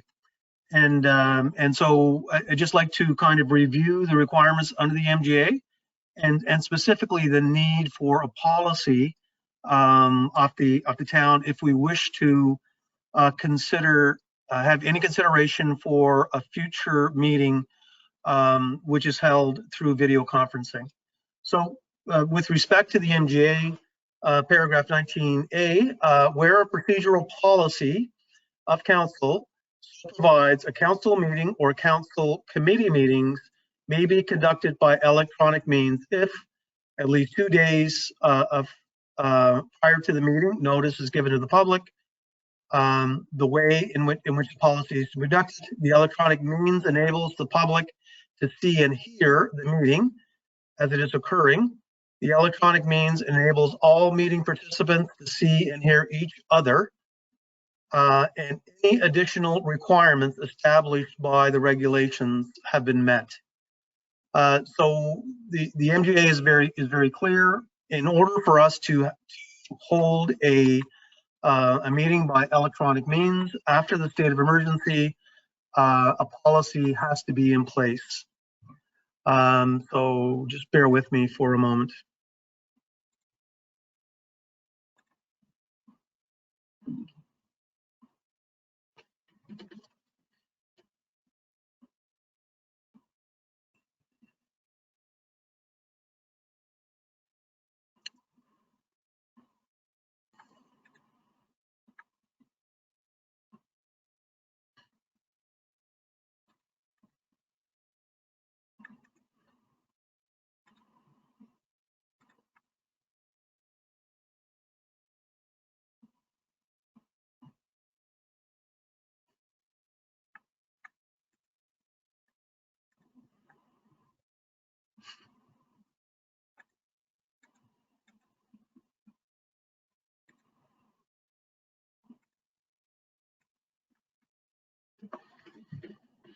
Your worship, sorry for that delay. So this is a draft policy with respect to council video conferencing policy. So the policy is the title video conferencing. This policy is based on an AMA template that was sent to all municipalities. So all of municipalities in the province of Nova Scotia are dealing with the same issue. If we want to continue with meetings by electronic means, a policy has to be adopted, and we put forth that was in your package, one based on an AMA standard. Procedural requirements for the policy are intended to complement, supplement, or replace the requirements contained in the MGA. So the MGA is very clear on what we can and can't do with respect to public meetings of council and committee meetings. In this policy, council means the town of Port Hawkesbury. Council members includes the mayor, and the meeting means a regular or special meeting of council. Public notice, council meetings or council committee meetings may be conducted by video conferencing if at least 2 days prior to the meeting, notice is given to the public with respect to in which way the meeting is conducted. And then we talk about how it is advertised. The notice to the public is referred to in section 4 must be governed, and this all comes from the MGA. Publication in the newspaper, posting on town Port Hawkesbury public accessible internet, and such other means as permitted by the regulation. Notwithstanding section 5, the mayor determines that there is an emergency meeting. Emergency meeting may be conducted by video conferencing without notice or with such notice as is possible in the circumstance. Paragraph 7, the clerk may require council members to appear at a meeting by video conferencing if the council member and the town have video conferencing equipment, and we're able to enable the public to see and hear each council member, which means that cameras have to be turned on at all times. Enable each council member to see and hear each other council member participating by video conferencing. One or more council members attend by video conferencing. So paragraph 7 referred to everyone attending by video conferencing. This is what we've referred to as a hybrid. Except as provided in section 7, council members must attend council meetings in person, or if approved by the clerk pursuant to section 9, one or more councillor members may appear at a meeting by video conferencing. So this is the restrictions around that. Subject to the provisions in this policy, the clerk shall grant permission to council member to participate in a meeting or part of the meeting by video conferencing. Prior to the meeting, the council provides written notice to the clerk indicating that the council member wishes to attend the meeting by video conferencing. The council member has not participated in more than 2 meetings by video conferencing in the preceding 12 months. In addition to meeting in which all council members participating by video conferencing. So the intention here is that the attending, the counselors, the intention of the MGA is for counselors to attend public meetings primarily in person. What this policy gives is an opportunity for a counselor, should extenuating circumstance occur, to attend a meeting through a public meeting where video conferencing is available for 3 times in a year. So that's really the restriction. So extenuating circumstances, counselor indicates the clerk, which is either Melissa or myself, that they'll be attending with the required notice that they'll be attending by video conferencing, and that will be allowed based on this policy. The council members has video conferencing equipment, enable the public to see and hear council members participate in the meeting by video conferencing. That means that cameras are on. Enable council members to see and hear each council member who is attending the council meeting by video conferencing in person. The town, as video conferencing equipment available, enable the public to see and hear council members, enable council members to see and hear each of council, enable council members who is attending the meeting by video conferencing or in person to see and hear all other council members. So in this hybrid form, it's important that there is a screen that specifically shows the counselor who is attending, and they're able to join both by video and audio. If that's not available, then this electronic means of meeting is not able to be provided. Any council member participating by video conference in a meeting shall be deemed to be present at parts of the meeting in which the council member is permitted to participate by video conferencing, absent for any parts of the meeting in which council member is not permitted to participate by video conferencing under the policy. So same as if a councilor leaves a meeting early, then the clerk indicates that in the minutes that this person has left the meeting at this point in time. It's the same issue for there. Technology problems, failure to connect or disconnect. Technology problems occur and prevent council members from participating in a meeting prior to the meeting commencing. Council members shall be marked absent from the meeting. If the council member becomes disconnected from the meeting due to technical problems or other reasons, the minutes shall reflect that the council member has left the meeting at that time. This policy applies to committees established by council. So, Your Worship, that is the draft policy. So you've been presented with the draft policy in your package.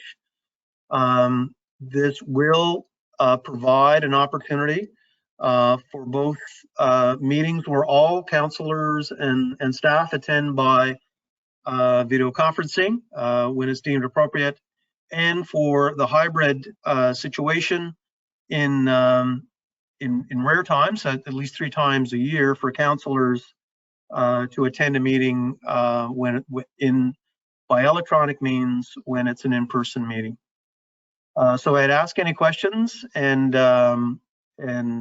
ask for direction of council if they wish to proceed with this policy. I will say that if we do not, as of noon on March 20th, state of emergency is not in place, and we will not be authorized to hold committee meetings or any council meetings by electronic means, unless a policy, this or another one, is put in place. Thank you for that, Terry. And I guess just to reiterate, you had mentioned that this is a template that AMANS has provided to municipalities for consideration. Of course, with the appropriate tweaking to meet the needs of the town, of course. Yes, Your Worship, and much of it comes directly from the MGA. So the MGA is very clear on what has to occur, and And talking about, cameras on, mics on, those types of things, those are all from the Municipal Government Act. Okay. Okay, Deputy Mayor Aucoin, you have your speaker on it. Did you have a question for Terry? Yes, through you, Your Worship, to Terry. Terry, can you go back to the previous slide, section 9? Is it twice a year or 3 times a year that we can go virtually? Yeah, so this is section 9 is referring to sort of hybrid meetings. So there's a public meeting being held where councillors are asked to attend in person. There's a specific specific need of a councillor. He may be away, he may be on hospital or on sick leave, that he wants to attend the meeting and vote at the meeting as a fully participating councillor. And they're able to apply to attend through electronic means. And what that says is the council member has not participated in more than 2 meetings by video conferencing in the preceding 12 months. So that means you have already attended 2 meetings. You can attend a 3rd meeting by that means. That's my understanding of that clause. Okay, thank you.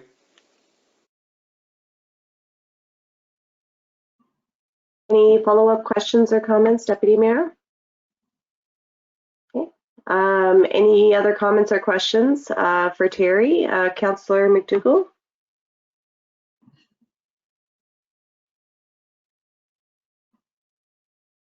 Yeah, yes, thank you, Your Worship. It seems like 2 different policies here to me. One is council video conference policy, the other Municipal Government Act. I don't see a lot of that stuff in the Municipal Government Act that Terry just mentioned. So I got to get a letter from the clerk, is it, to go to a, where should it say that in the Municipal Government Act? And who is the clerk, by the way?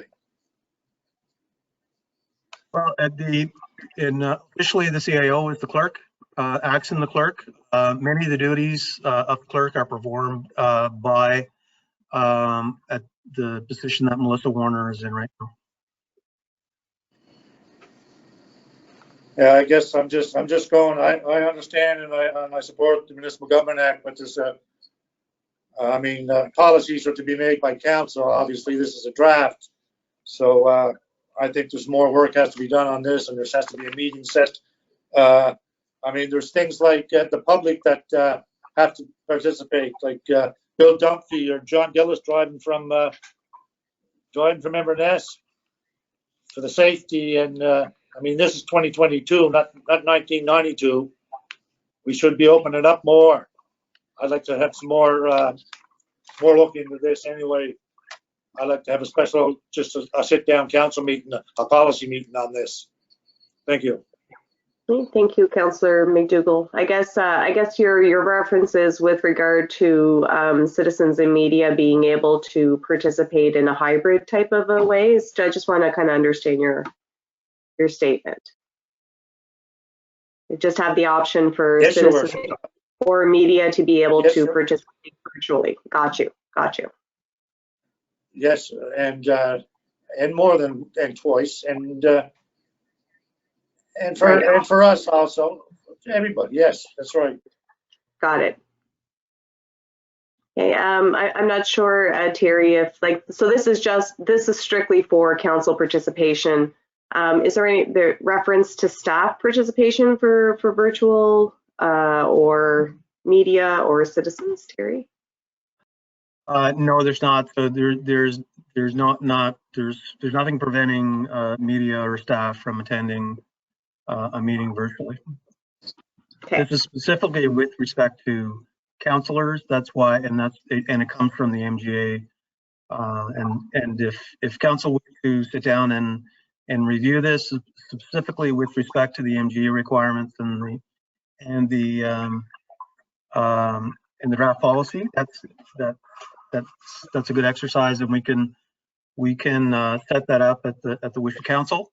I suggest if we want to put a policy in place prior to the next public meeting, then the policy, as councillors know, requires 7 days notice. So it has to be prepared, and council, not public, but councillors have to be given 7 days notice of the presentation to council at a public meeting.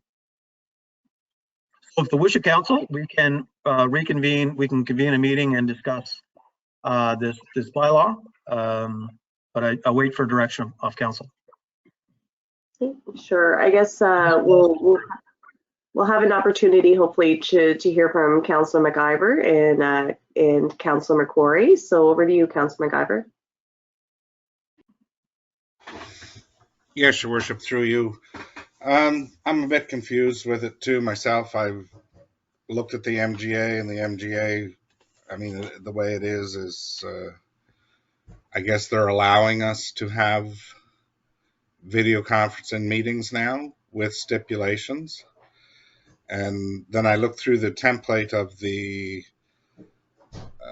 policy, and there's a lot of restrictions there written into the policy as it is a template. And I'm confused at why the MGA would say, yes, we can have them with these certain stipulations that we have to follow, rules, and then get into a policy that restricts council. Actually, this policy is granting, council's granting all the authority to the CAO or clerk, whether or not you're going to join the meeting. And you have to do it in 2 days written, which I find kind of strange that something comes up a day before where maybe I can't attend, but I can virtually, but I wouldn't be able to if we set this policy the way it is set now. So I'd really like to sit down and maybe have a meeting with council and just deal with this policy itself.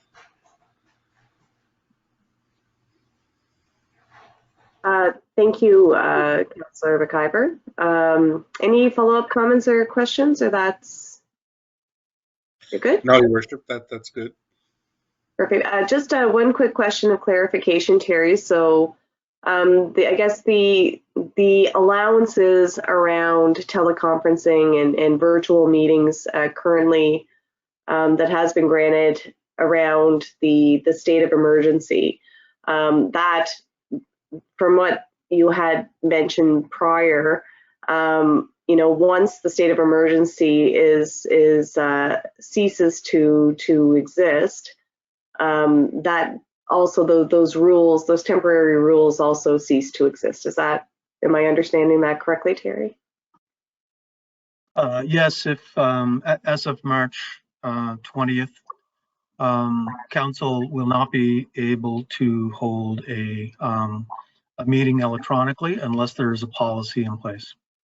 Okay. So you can attend, but you can't act as a councillor. You can't vote, or you can't.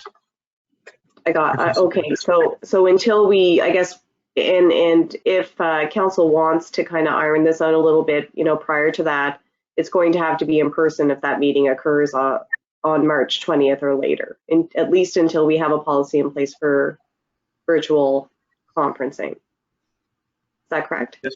All meetings, committee meetings. So like waterfront meetings. Waterfront meeting, yes, all of our committees. Transit. I got you. And there'll be no allowance for councillors to attend electronically until there's a policy in place. Okay, I understand. Okay, over to you, Councillor McQuarrie, for a comment or question. Thank you, Your Worship. No, I support having a special meeting focus on this policy, and as soon as we get that scheduled, that'd be great. Okay, so Worship. Perhaps oh yeah, go ahead, Councillor McIver. Just a question through you to Terry. We've been, I guess, live streaming our council meetings for some time, or ever since the COVID came about. So does this mean if we don't have a policy in place, we won't be able to live stream our meeting? No, it has nothing to do with, that's not the point at all. It's about councilors attending meetings of council and committee meetings in person. And the MGA is very clear on that without a policy of council, the only means to participate in a council meeting or a committee meeting is in person. Okay. The reason I asked the question is with the advertising. Would you have to advertise that after the state of emergency is taken off, would you have to advertise 2 days prior that we're going to be live streaming our public meeting? It's our practice to live stream public meetings. It's been the practice for the past 2 years for councilors not to meet in person, but to meet by video conferencing.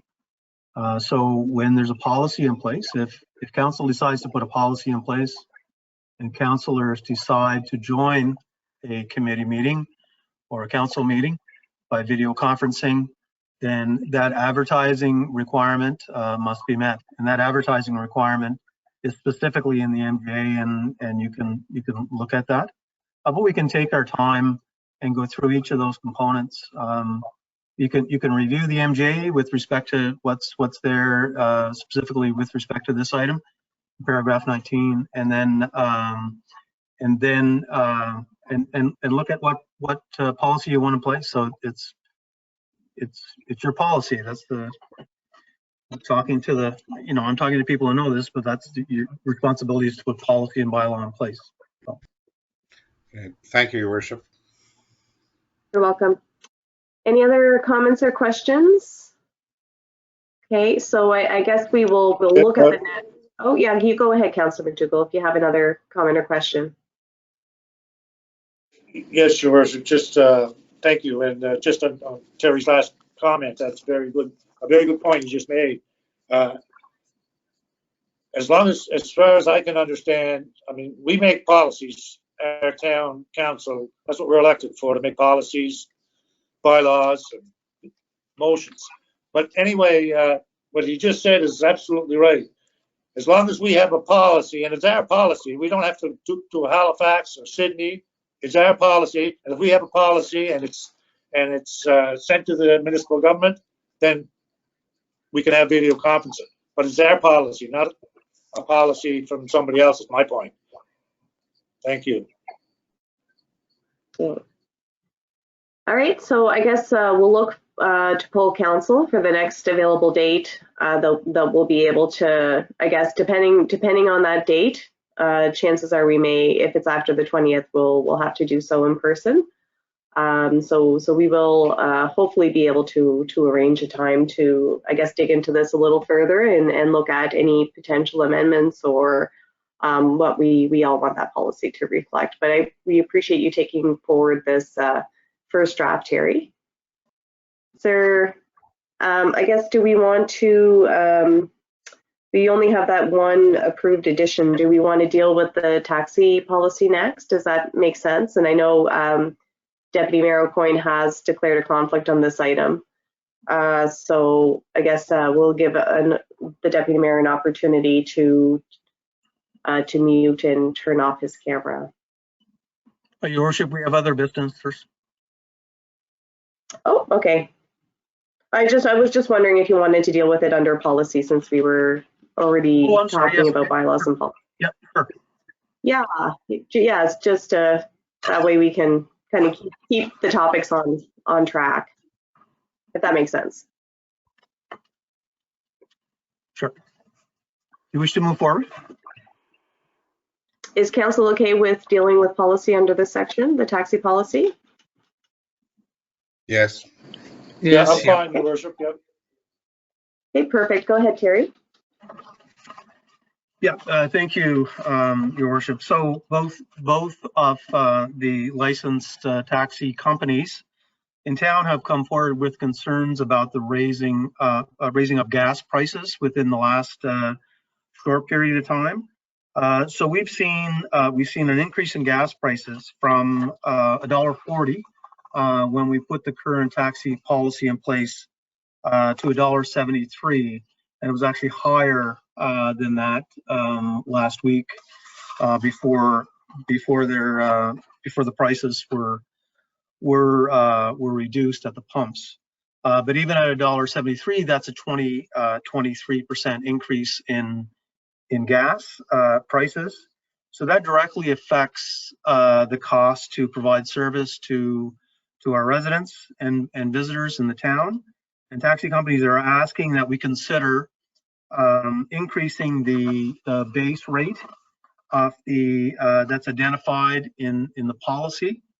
And what staff is suggesting that we initiate a change to the policy that would set up a situation where we review the price, that the base rate based on the increase in gas prices.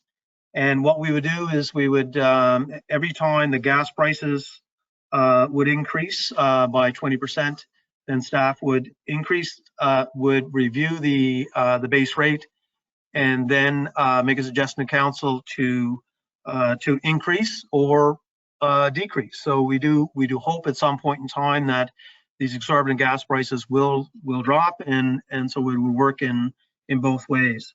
But with policy, even though it only takes 7 days, with the volatility of gas prices right now, it becomes very difficult to set a fair base price that's fair to our residents and fair to the taxi companies. So what I'm suggesting is that I send out a new draft of the taxi policy to councillors for their consideration. And at that point in time, we will give notice for the policy to be reviewed by council at the next possible opportunity.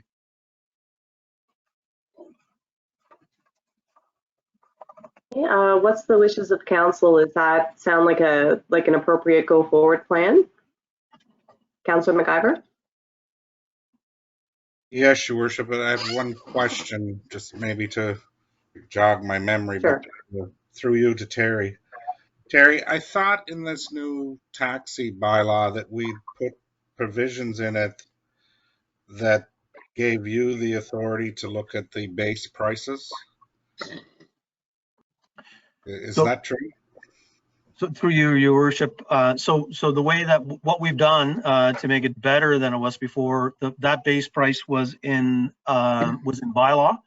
So to make a change to the base price, we had to actually change the bylaw, and councillors know what's involved in that.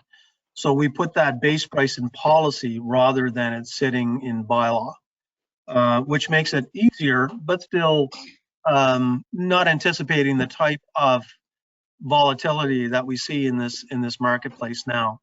So what we're doing now that we've seen sort of the circumstance that we get into is making a change to the policy that would give staff a little more opportunity to be able to change that which is triggered by significant changes in the price of gas. Yes, So I agree.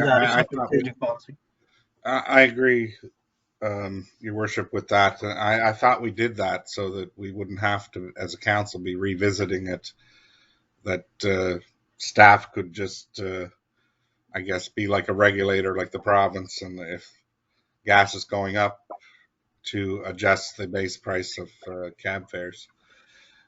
But I agree that should be there.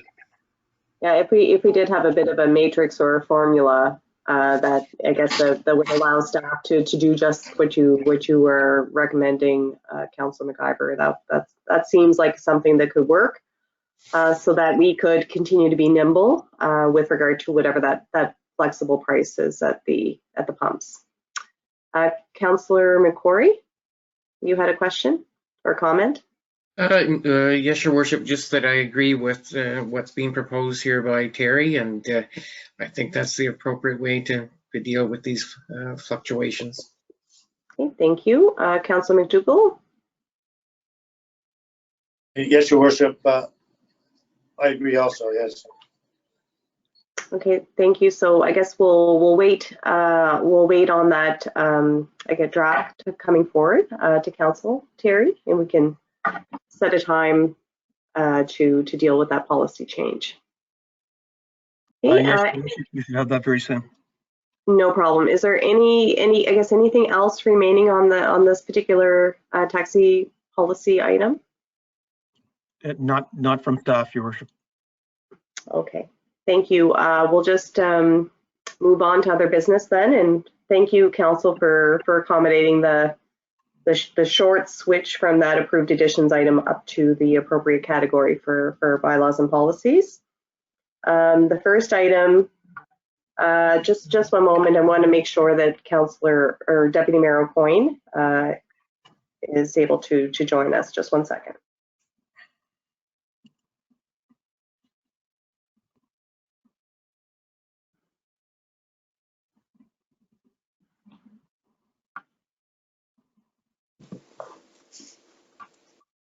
Okay. All right. So the medical for council. So this is again added for further discussion. So I'll just hand things over to you, Deputy Mayor Aucoin.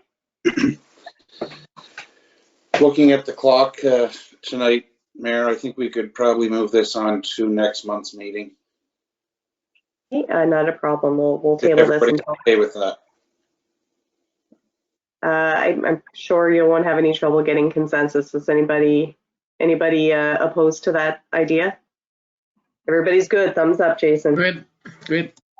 Okay, COVID-19 restrictions. So Terry, you have some updates for us? Yes, Your Worship, just sort of very quickly, we expect as of March 21st, that all COVID restrictions will be eliminated.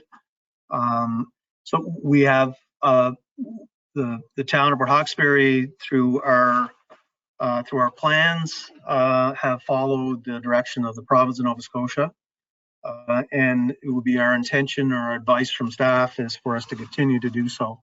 So the only outstanding item that we have with respect to COVID restrictions is our mandatory vaccination policy. We have met with other and consulted with other municipalities. It's staff's recommendation that we continue to follow the direction of the province and await their direction on their mandatory vaccination policy with respect to provincial civil servants. And so we would bring forward a recommendation when the province fully considers the question of mandatory vaccinations for employees. Does anybody have any questions or comments? Okay, go ahead, Councillor McDougall. Thank you, Your Worship. Just a comment, I guess. I don't know how to handle this one. When Halifax was getting the majority of the cases, it seemed to be they were very worried about everything.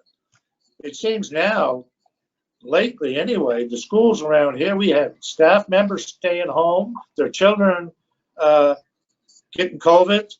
I got an email where the director of the home support workers and all her family has COVID, and a lot of the workers have COVID.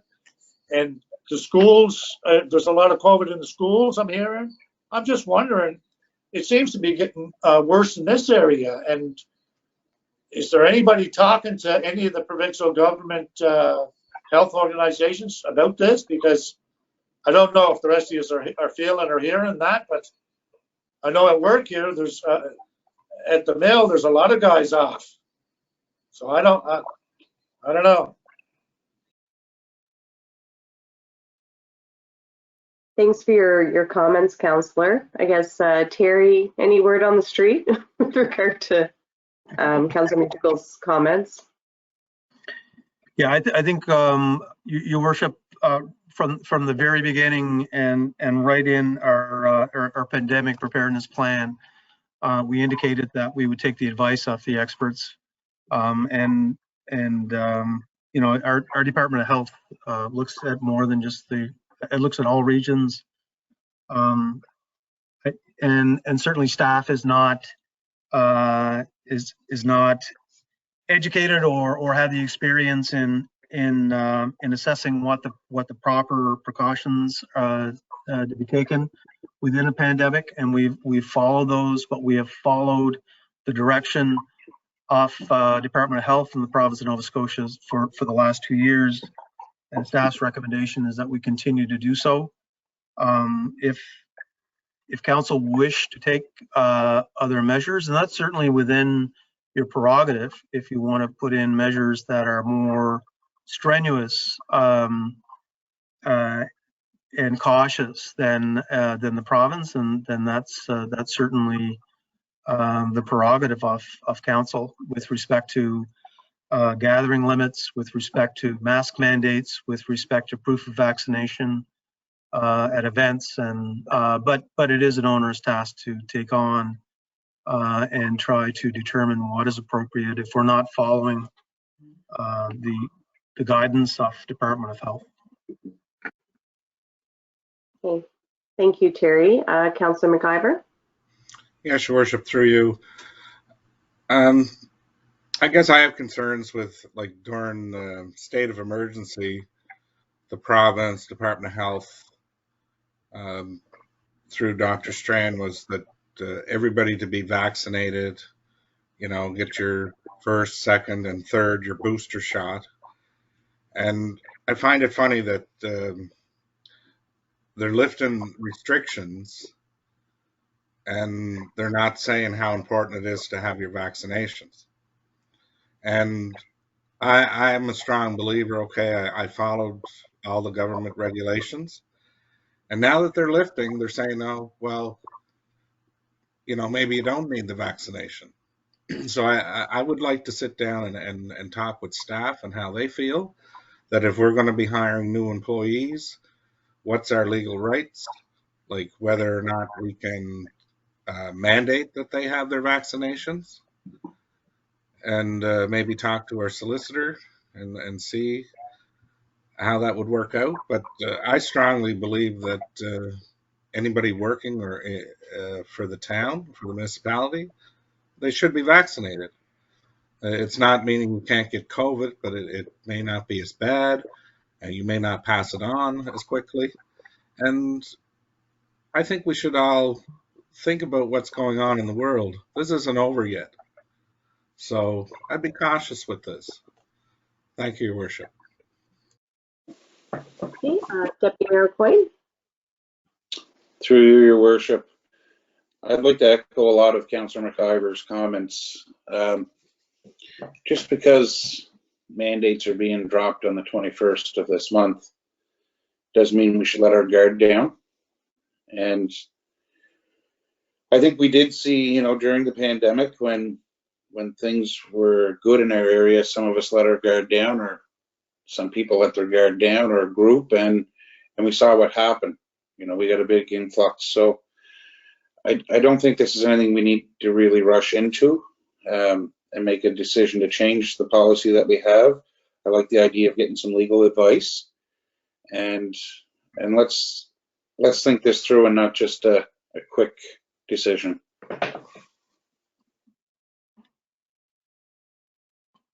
Thank you, Deputy Mayor. Councillor McCrory, any comments or questions? No, Your Worship, no comment or question. Okay, I guess based on that feedback from Council, Terry, it sounds like Council is, you know, wanting to look at, like, what is within our, I guess, municipal purview in terms of, I guess, COVID-related restrictions, and what do things look like for the town post March 20th? Yeah, Your Worship, we've been dealing with this for 2 years now, and we've had an extensive amount of legal advice with respect to all of this. The policy we have in place can stay in place. If we wish, if council's wish, I've been hearing from council just the opposite. So if that's fine, and we can continue to do that. We have followed provincial regulations, and so from staff's perspective, before we remove anyways, council's decision whether you want to rescind this policy or not. So when there is an indicator that the province is making that change, is what would twig us to review it. We'll bring that back to council. If council wish to put in place mandatory masking, if they wish to put in place gathering limits, if they wish to put in place proof of vaccination, it's your prerogative to do so. But staff will need direction as to what that would look like, when that would be applicable, those types of things. So previously we do not have the expertise to put that in place, or to give recommendation on that, but we would certainly explore that if it's the wish of council. So I guess the current COVID restrictions have really been designed according to the public health mandates that were coming down from the province. Is that correct, Terry? That's correct. And those rules and regulations were really part and parcel of that state of emergency that were set by the province as well. That's correct. So in the absence of that state of emergency and in absence of clear COVID-19 related restrictions coming from the province through the Department of Public Health, I guess would it make sense to kind of, I guess, maybe reach out through AMANS and just to find out like what, are there any cautions, or are there any kind of more careful or more deliberate winding down of restrictions occurring at other municipalities? Just, I guess, just to make sure that we, I guess, have as much information to consider for council, and just kind of maybe we can find out what some of the other municipalities are doing, whether they're doing so more cautiously or whether they're just, rescinding their COVID-19 related restrictions. I guess would council be interested in, kind of finding out what some of the other municipalities may be doing? I just, Your Worship, these COVID restrictions are over, and there's within a very short period of time, and council is not meeting prior to that, or there's no scheduled meeting prior to that. So this has been known. Phase 3, this phase structure has been in place for quite some time, and we've known that this has been coming for a considerable amount of time. But we'll certainly reach out to municipalities and see if other municipalities are putting restrictions in place over and above what the province is putting in place, and try to find and the public and the private sector as well. Great. So I guess any information we can find out with regard to that, I think, would be helpful for the benefit of council. Go ahead, Councilor McDougall. Thank you, Your Worship. I guess my original point, and what you're saying now is just going against what I was saying. We're different. We're in a different boat right now than Halifax was. So Halifax, if you look at the municipality of Halifax or Yarmouth or New Glasgow, they may 90% of their population may have gone through COVID. We're just hitting us now. So all I'm saying is that we have to be careful, because we're going to get the blunt of it now. It's going to hit us now. They're already done. So their policies may not be applicable to us.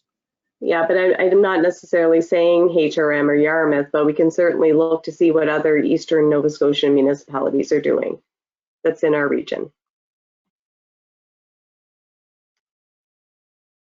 Okay, Deputy Mayor Aucoin. Through Your Worship, if we're going to be having a meeting here shortly about changing a policy or adopting a policy or drafting a policy anyway, that might be a good time for us to talk about this policy and get input from councillors, what they would like to see, if there's anything they would like to see any of the restrictions stay, or if they're modified. That might be the best time to discuss this. Okay, is council okay with continuing that discussion? Yes, Your Worship. McCrory. Yes, Your Worship. Okay. Yes. Yes, Your Worship. But I think, I think we have to follow mostly what the province says, but we can discuss it, of course. Absolutely, 100%. Okay, I appreciate all the discussion here this evening. Anything else on this item, Terry? No, Your Worship. Okay, perfect. So just for council's information, we did receive some information from Budladek First Nations in terms of the Mi'kmaq Summer Games. And of course, council has that information that they can digest, and of course we can move that request for consideration as we continue our budget deliberations. So I just wanted to make sure you had that there for information purposes. So we already dealt with our approved addition this evening under bylaws and policies. So we'll look at future meetings at this point. So we have a special public meeting that actually directly after this current committee of the whole. And then our next public meeting will be March 29th. That special public meeting will be with regard to review of the accessibility plan, the draft plan, and that meeting will be held with the accessibility committee. And then our first public meeting in Tuesday of April, which falls on April 5th. And then our committee of the whole followed on the third Tuesday of April on April 19th. And with that, I would ask for a motion of adjournment with regard to our committee of the whole session. Motion moved. Seconded. Seconded by Councilor McCrory, moved by Deputy Mayor Aucoin. All those in favor, please signify by saying aye. Aye. Aye. Contrary minded? All right. Oh, you're sad to leave, Huey? I'm assuming you're not an A. Okay, all right. Okay, so we are adjourned. Thank you so much. I understand we're using the same meeting link, so please do not go anywhere, but we will just take a brief